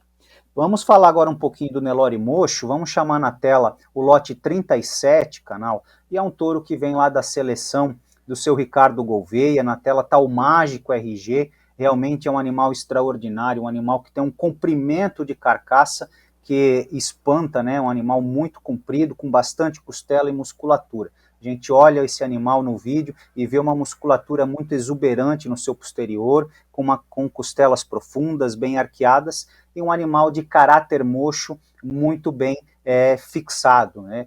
E tem uma opção de sangue para ser trabalhado dentro dos criatórios do Nelore Mocho. Ele é um filho do ídolo RG, em vaca épico RG, fechado na seleção RG, um animal de muita qualidade, e um animal também de avaliação muito forte, top 0,5% na NCP, DECA 1 no PMGZ, top 0,5% para as características de peso a desmama sobre ano, forte habilidade materna e características de carcaça.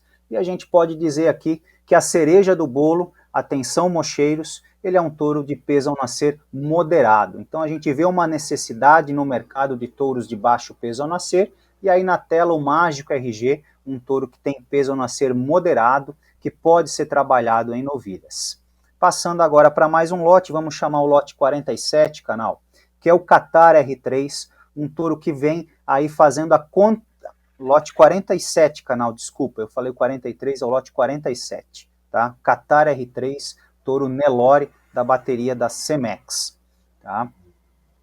Por favor, canal, se a gente puder corrigir. Então,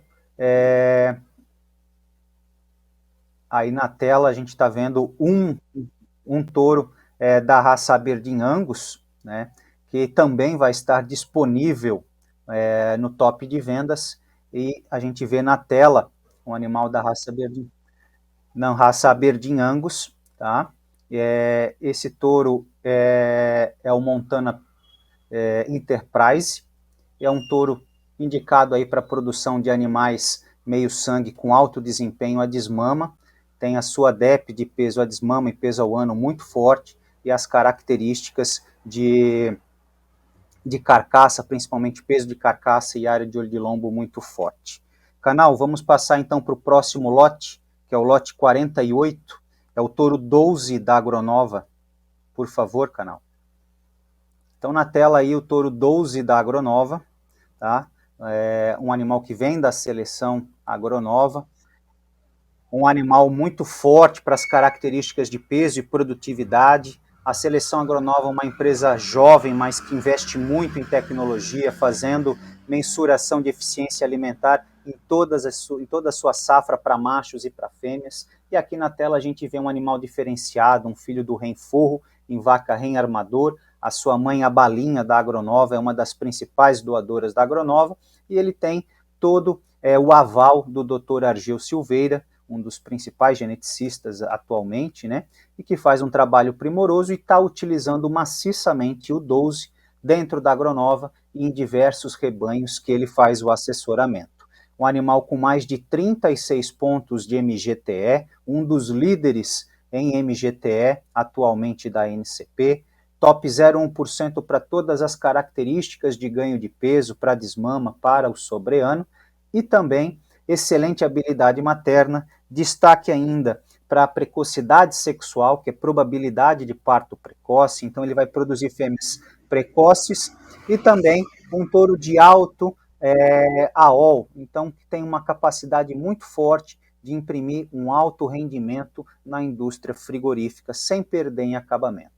Um touro que agrada muito pelo seu biotipo, com um posterior muito volumoso, virilha baixa, uma linha dorso-lombar muito forte, muito bem coberta, e um animal que caminha muito bem, é um animal jovem, de alto valor genético, e numa condição imperdível, né, nesse top de vendas do próximo dia 18 de janeiro, o primeiro top de vendas do ano de 2022 da Cemex.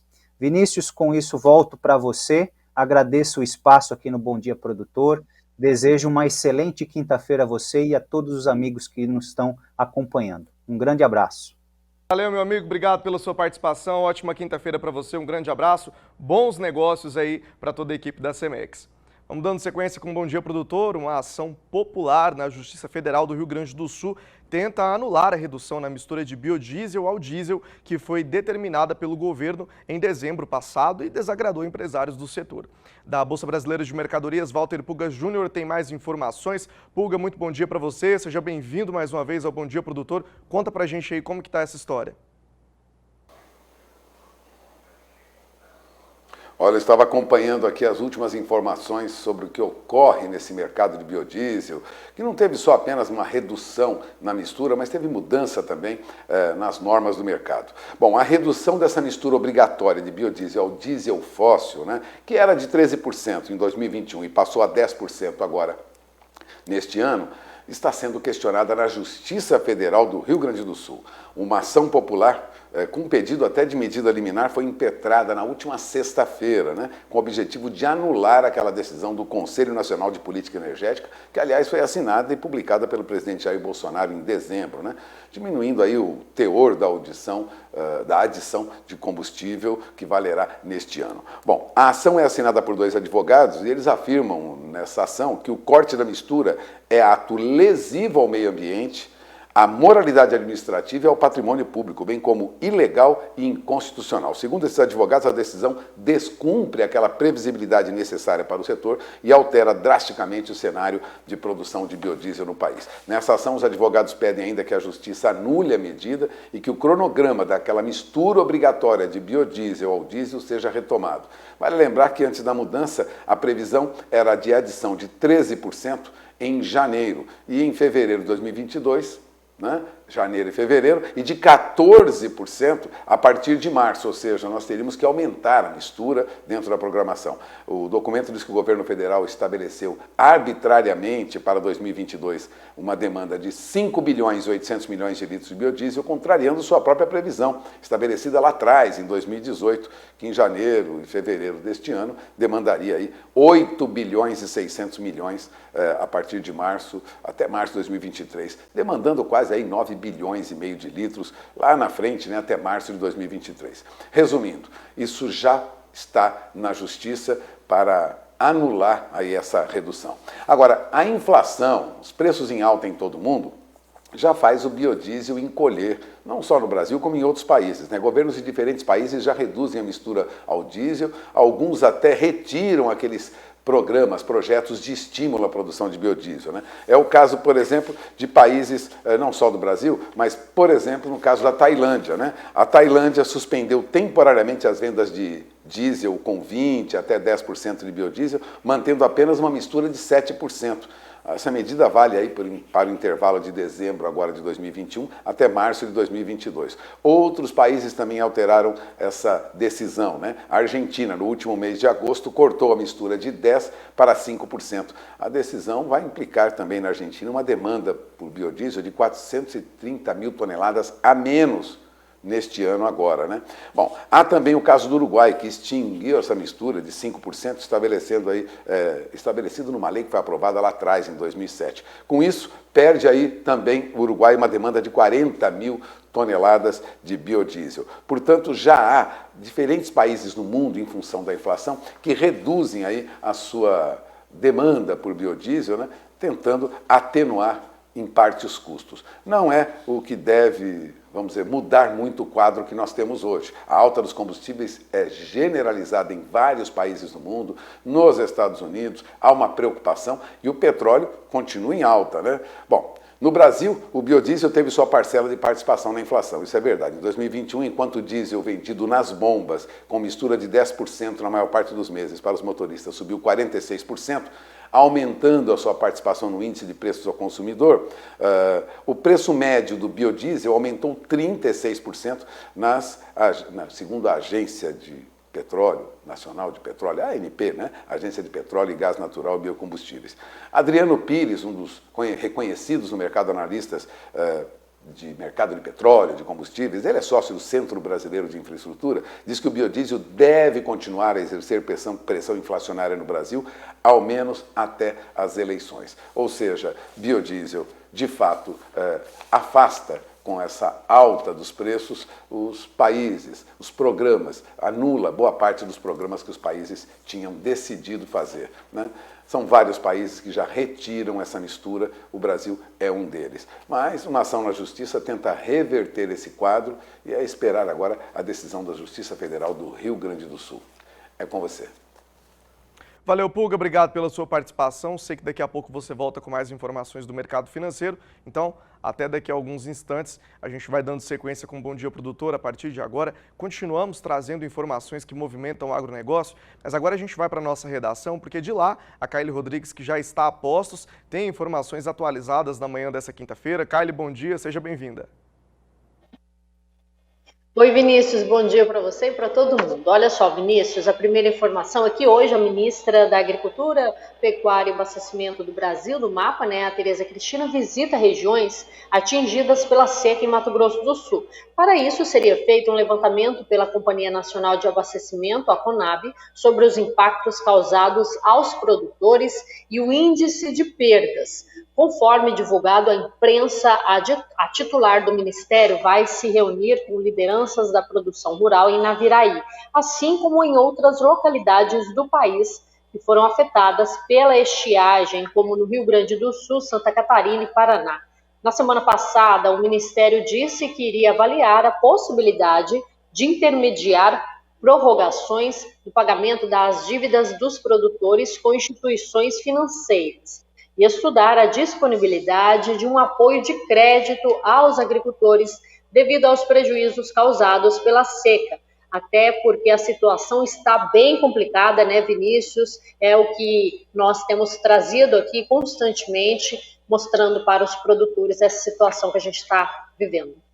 Pois é, Kaile, o Brasil tem vivido situações de extremo, né? Numa ponta do país está chovendo muito, na outra a gente está lidando com uma seca muito severa, muito diferente, que não se via há algum tempo, situação bastante complicada, e que bom que o MAPA tem tido atenção aí com essas regiões. A gente vai dando sequência porque produtores precisam monitorar a área para evitar a instalação do mofo branco nas plantas. Esse é o próximo destaque que a Kaile também traz para a gente. Qual é a informação que você tem desse assunto, Kaile? Então, Vinícius, situação bem interessante também, né? O momento do produtor fazer esta avaliação. Enquanto a região sul do Brasil passa por períodos de estiagem e sem chuva, os estados do Centro-Oeste e a região do Mato Piba registram precipitações que auxiliam, né, para aumentar a pressão de doenças como o mofo branco, né, como você comentou. Segundo o pesquisador da Embrapa Soja, o Maurício Meyer, o excesso de precipitações também dificulta a realização das aplicações necessárias de defensivos. Então, é necessário que os produtores fiquem preparados para aproveitar qualquer janela de possibilidade. O especialista comenta que as aplicações contra o mofo branco precisam de uma vazão maior, impossibilitando assim aplicações aéreas com aviões e necessitando mesmo de máquinas em campo para este trabalho. Então, quem ainda está com a soja no campo, né, Vinícius, tem que cuidar aí para não ocorrer essas doenças que afetam demais a produtividade. Não basta a seca, que vai afetar também a saca da soja, né? A gente sabe que a redução, isso já está constantemente, né? Os pesquisadores da Fundação MS, Chapadão, pesquisadores da Embrapa já comentaram com a gente que vai ter esse ano uma quebra de... Então, para evitar prejuízos grandes, o produtor tem que ficar atento também na lavoura dele, viu? Vinícius, volto com você no estúdio. Outras informações estão lá no nosso portal sba1.com. Valeu, Kaile, obrigado pela sua participação, ótima quinta-feira para você. Pois é, os produtores estão se virando nos 30, como dá aí para conseguir ir mantendo a produção da safra. Vamos para o intervalo comercial, mas antes deixa eu te lembrar que dá para acompanhar a programação pelo site, viu? Digita aí sba1.com, entra lá e assiste, dá para ir no Facebook acompanhar a transmissão ao vivo também, fazer a sua interação, deixar seu comentário. Estamos pela NET Claro TV, canais 190 e 690. E não se esqueça que aos finais de semana o Agro Canal está disponível pela Sky TV, canal número 241. No próximo bloco tem previsão do tempo e as primeiras movimentações do mercado financeiro. Não sai daí que eu volto já. Estamos de volta com Bom Dia Produtor, imagens ao vivo de João Pessoa, na Paraíba. Nesse momento o céu está aí parcialmente nublado e a previsão hoje na cidade deve ser de chuvas ao longo do dia, com alguns períodos de melhoria. O volume de chuvas previsto é de 12 milímetros e a temperatura deve oscilar entre a mínima de 24 graus e a máxima de 28 graus. Para você que está chegando na programação agora, muito bom dia. A gente vai seguindo aí com o Bom Dia Produtor. O Departamento de Ciências Biológicas da Universidade Estadual de Londrina está tocando um projeto de repovoamento de peixes nativos na bacia do rio Paranapanema. As espécies pilotos escolhidas pelos pesquisadores foram o dourado e o lambari. O repórter Mauro Andrade esteve por lá e vai contar para a gente os detalhes. Nós estamos na Universidade Estadual de Londrina e vamos conversar com o professor Mário Orsi. Ele tem um projeto de repovoamento dos rios com espécies nativas. Professor Mário, conta um pouquinho para nós a história e a importância desse repovoamento com espécies nativas na bacia do Paranapanema.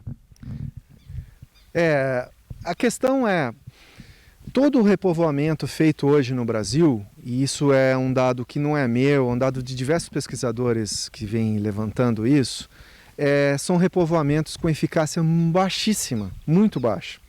Então, nos foi feito um convite para desenvolver um projeto inovador com uma soltura, com um cunho e um objetivo central dela de conservação e que ela fosse e pudesse trazer um protocolo novo com alta eficácia. Então, é dessa forma que surgiu esse projeto, em que nós fizemos diversos ajustes e tudo baseado na ciência e em ecologia. Então, a gente sempre traz a ideia desse projeto como fazer a soltura, que espécie utilizar e realmente aonde se soltar no local ideal, que é o que os grandes projetos, as grandes solturas não fazem. É de fundamental importância as características do peixe a ser solto. Por meio de seleção genética, identifica-se o peixe com as características mais próximas ao peixe selvagem, aumentando dessa forma a probabilidade de sobrevivência no ambiente. O primeiro de todos é a questão genética. Então, a gente procura ter um monitoramento genético em que a gente tenha um peixe que vá ser solto o mais próximo possível da sua característica selvagem, isso geneticamente falando. Então é quase como se a gente soltasse indivíduos do próprio rio nesse local. E a grande maioria dos projetos não leva em conta, leva características zootécnicas de produção. E isso é muito prejudicial, muito ruim e traz uma ineficácia muito grande para solturas. Após estudos de populações e a diversidade de peixes no rio Paranapanema, foi escolhido o dourado e o lambari como as espécies pilotos para o repovoamento. Para o Baixo Paranapanema, é uma escolha que foi feita baseado no ecossistema do Baixo Paranapanema. Nós chegamos à conclusão que o dourado e o tambiú de rabo amarelo, que é um lambari, pudessem ser espécies piloto para essa nova soltura, vamos dizer assim, né? Onde o dourado seria de extrema importância, que ele agiria como um grande predador, ou seja, um efeito de cima para baixo, e o lambari de baixo para cima. Então seriam peixes moduladores do sistema. Outro aspecto importante é a escolha do local para a soltura dos peixes.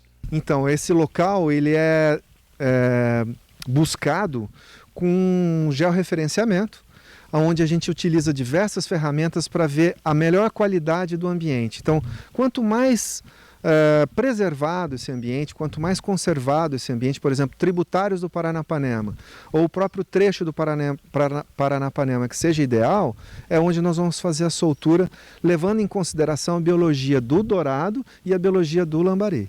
E eles não são soltos no mesmo lugar. né? Então são características diferenciadas, então esse local é escolhido a partir desse tipo de base de dados. Já temos resultados práticos acontecendo, inclusive com melhoria na comunidade de peixes, onde está sendo feito essa soltura. E para esclarecer, essa soltura ela é feita numa área só do Baixo Paranapanema e comparado a uma outra área que é feita a soltura tradicional. Testemunha. Né? Então, o nosso teste comparado com um modelo tradicional. E aí, a gente, comparando esses dois, nós já temos melhorias na área que a gente está fazendo o teste. Ok, professor Mário, obrigado pelas informações, sucesso aí nesse projeto importante, né? É um projeto importante na área de conservação, de sustentabilidade, enfim, ações que tornam a qualidade dos rios, não só do Paraná, mas do Brasil, melhores. De Londrina, no Paraná, Mauro Andrade. O fósforo é importante para a formação de pastagens em solos das regiões dos cerrados. A Agência de Desenvolvimento Agrário e Extensão Rural, Agraer, está desenvolvendo uma pesquisa aqui em Campo Grande, no Mato Grosso do Sul, para saber as vantagens para o uso desse material. A repórter Kayle Rodrigues visitou a área do experimento com um dos pesquisadores do estudo e agora conta para a gente todos os detalhes. O objetivo do estudo é apresentar os dados parciais da fase de implantação dos efeitos de diferentes doses de fosfato natural de rocha de Bonito, na produtividade do pasto e na concentração de fósforo na camada de solo de 0 a 20 centímetros. Nós estamos agora com o segundo comunicado técnico, nós publicamos o primeiro comunicado técnico no ano passado, de 2020, implantamos em 2019, saiu o primeiro comunicado técnico em 2020, com 7 meses e meio após a implantação. E agora, com 19 meses depois, nós lançamos o segundo comunicado técnico, onde nós estamos publicando os dados preliminares que a gente obteve até o momento. Então, nós estamos aí com 7 cortes de produção de matéria seca. Então, a gente já consegue observar resultados efetivos no incremento de produção de matéria seca. Outros fatores também influenciam o crescimento da planta. As respostas obtidas até o momento indicam diferenças nas testagens. As respostas que nós temos até o momento nos indicam que as maiores doses que a gente está testando, que são 0, 500, 1.000, 1.500 e 2.000 quilos por hectare, nas maiores doses, por volta de 1.400, 1.500 quilos, tem dado as melhores respostas no incremento de matéria seca. Ou seja, nós temos obtido respostas quadráticas, curvas quadráticas na questão da produção de matéria seca. A intenção é ter produção de carne e leite com o material estudado. Parte importante do projeto é a união com a empresa pública-privada. Qual é a proposta desse trabalho? Uma, empresa privada junto com o órgão do governo, para desenvolver modelos de produção que sejam passíveis para o pequeno, para o médio e para o grande produtor. Os três são extremamente importantes para a sociedade brasileira, para nós todos. Então, esse trabalho, o que ele faz? Ele privilegia soluções naturais. A gente vai usar produtos que da região, fosfato natural reativo, vamos usar fixação biológica de nitrogênio, que é uma coisa que hoje você começa a se falar, mas já teve pesquisadores que há 30, 40 anos pregaram no deserto. Uma delas é a senhora Joana do Benheit. Ela falava, olha, as gramíneas você pode usar biológico para fixação de nitrogênio. Nós estamos usando azospirilo. Nesta área da Agraer, onde o experimento está sendo tocado, a gente percebe que no meio da braquiária tem estilosantes. Por que isso, Sandro? Bom, o estilosante, ele, além de ser uma espécie forrageira de elevado valor nutricional, ele também colabora com a questão da disponibilidade do nitrogênio. Então a gente vê aqui nessa relação, por exemplo, você vê aqui o estilosante e você vê aqui a braquiária piatã, certo? Então o estilosante, ele vai ser uma fonte, além de ser uma fonte nutricional elevada, ele vai fornecer o nitrogênio que a gramínea precisa. Já foram feitas análises biológicas do solo. Universidades e a Embrapa colaboram com os trabalhos. Após as avaliações de produção, os animais entram na área, porque são eles que vão avaliar, então, se o serviço está sendo bem feito, né? Sandro, eles permanecem por quanto tempo? Exatamente. Após cada avaliação de produção de matéria seca, a gente entra com os animais, ou seja, quando o capim, a braquiária, piatã, ela atinge uma altura próxima de 35 a 40 centímetros, a gente faz o corte de avaliação e entra com os animais para que eles façam o rebaixamento desse capim até uma altura de 20 centímetros aproximadamente. Então, esse tempo de permanência vai variar muito em função do número de animais que a gente dispõe no momento para que permaneça na área, mas normalmente numa área de 3.000 metros quadrados, eles têm permanecido aí por volta de 4 a 5 dias aproximadamente. O artigo científico com todas as informações fica pronto no final dos trabalhos. De Campo Grande, Kylie Rodrigues.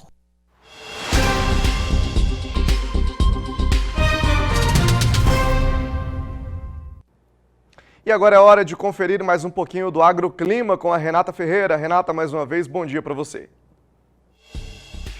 Vinícius, agora o destaque do agroclima é o avanço de uma nova frente fria à região sul do país.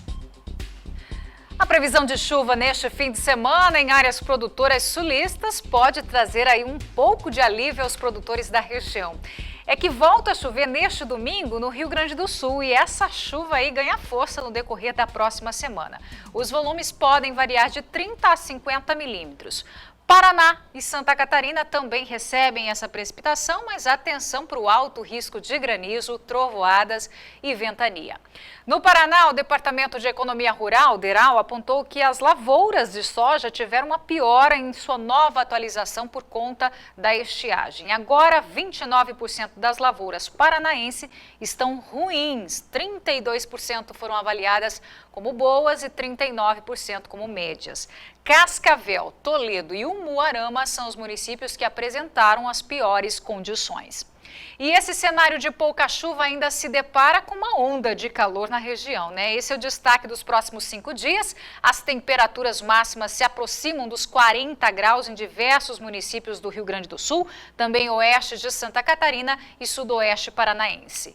E enquanto a chuva retorna ao sul brasileiro neste fim de semana, no norte ela diminui a partir de amanhã e no Tocantins tem redução de umidade em solo, mas ainda assim a situação dos rios é preocupante, viu? No centro-oeste, a redução na chuva nesta semana também provocou diminuição da umidade em solo em Goiás, Mato Grosso e também Mato Grosso do Sul. Os produtores de Jataí e Goiás também passarão por uma semana com tempo mais aberto, que permite aí o retorno das atividades em campo. E tem chuva volumosa no Nordeste brasileiro, viu? Já que há a atuação de um vórtice ciclônico nos níveis altos da atmosfera e também uma zona de convergência. Maranhão, Ceará, Piauí, Rio Grande do Norte, também Pernambuco e Paraíba, com risco de trovoadas e chuvas volumosas. No Sudeste, a chuva ainda se faz presente hoje, mas começa a diminuir. As temperaturas já sobem, viu? No Rio de Janeiro, chega aos 33 graus, Vitória com máxima de 32, até São Paulo e Belo Horizonte sobem para 28 e 29 graus.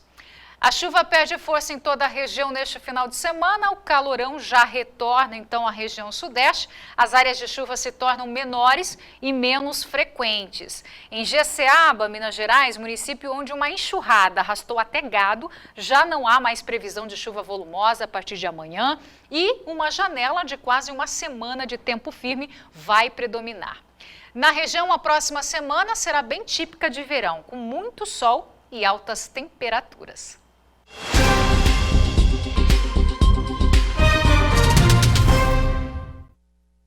Agora chegou a sua vez aqui no Agroclima. A previsão hoje vai para o Mário Sérgio de Ponta Porã, Mato Grosso do Sul. Mário, obrigada pela sua participação. Olha só, hoje e amanhã o predomínio é de sol com pancadas de chuva e possíveis trovoadas. Sábado e domingo, variações de poucas nuvens e a temperatura máxima não passa dos 34 graus. Essa outra previsão vai para Meire Camargo, de Rondonópolis, Mato Grosso. Meire, também agradeço a sua participação aqui no programa, viu? E hoje a previsão é de chuva ao longo do dia. Sexta e sábado o sol alterna com pancadas de chuva e possíveis trovoadas. E no domingo o predomínio é de sol com pouca variações de nuvens. Máxima não passa também dos 34 graus. E se você também quer saber como fica a previsão do tempo para os próximos 4 dias aí na sua cidade, então envie agora uma mensagem para a nossa equipe. O número é o 67-99264-7810. Estamos no aguardo, viu? Um forte abraço a você. Tchau, tchau.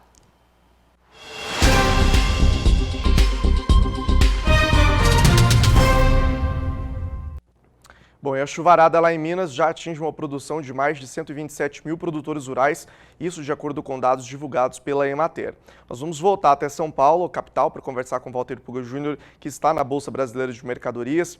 Metade dos municípios de Minas foram atingidos. A situação está bem complicada, né, não, Puga? Pois é, olha, cerca de 416 municípios dos 853 que nós temos em Minas Gerais foram afetados por chuvas fortes que prejudicaram a produção agrícola.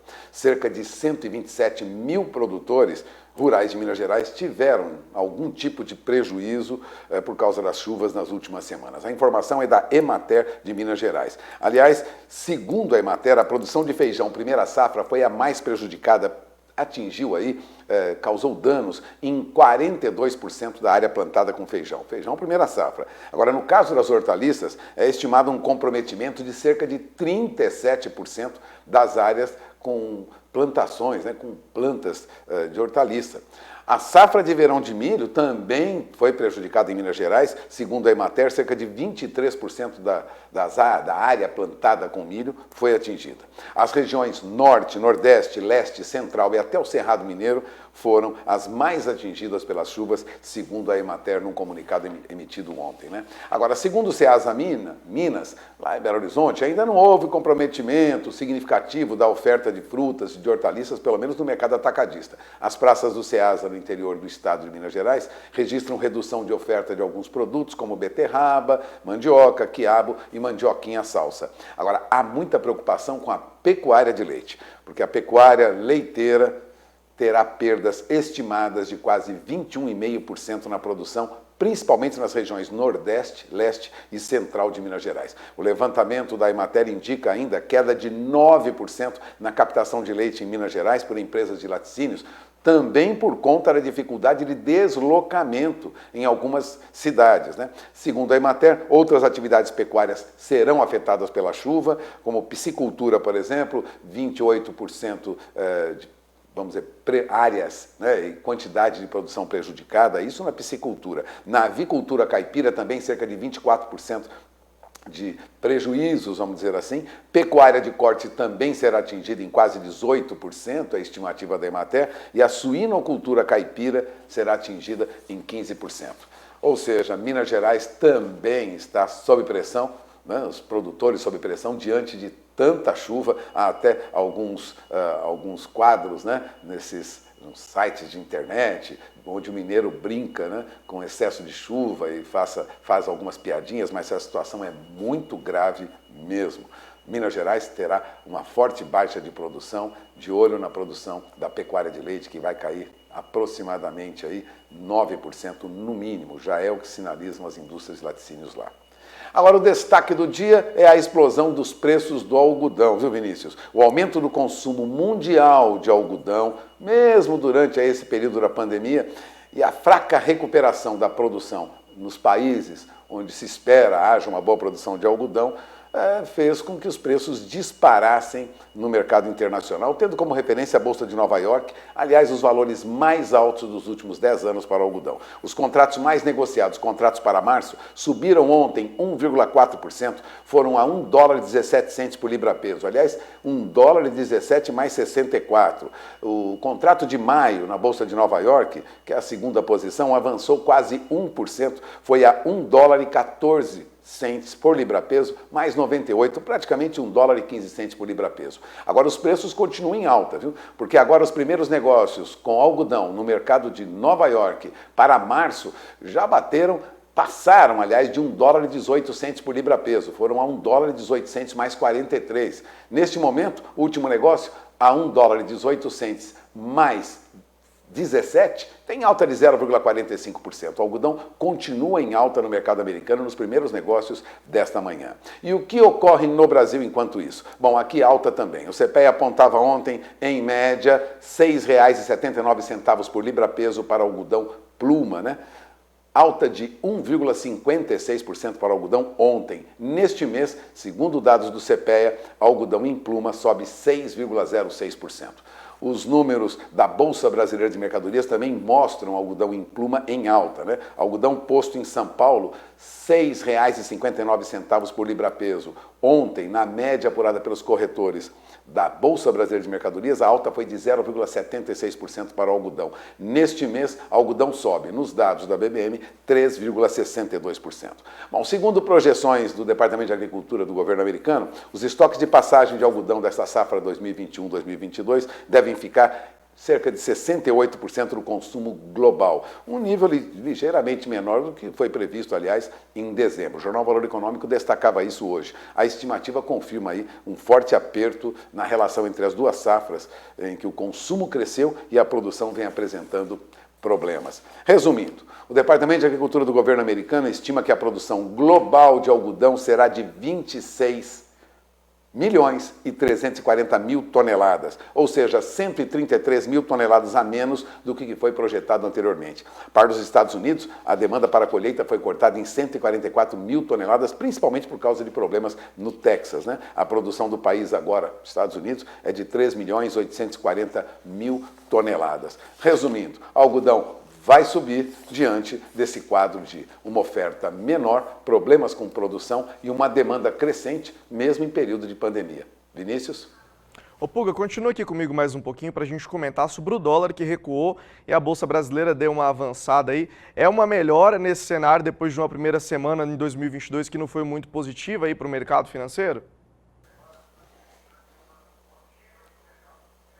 Olha, é o que sinaliza, mas os analistas não veem uma melhora consistente ou substancial. O dólar à vista emendou ontem o segundo dia seguido de alta firme no mercado doméstico. E agora há pouco voltava a subir. Chegava à faixa de 5,55 mais 60, esboçou uma reação de alta, mas essa alta, que agora é de 0,20%, recua um pouco, R$ 5,54. Bom, o que ocorre com o mercado do dólar é que há a expectativa de entrada de recursos dos exportadores brasileiros, né? Há uma expectativa de que os exportadores brasileiros, depois de deixarem boa parte do seus substancial do seu caixa no exterior no ano passado, eles aumentem agora a internalização dos recursos, ou seja, que tragam esses dólares para o Brasil.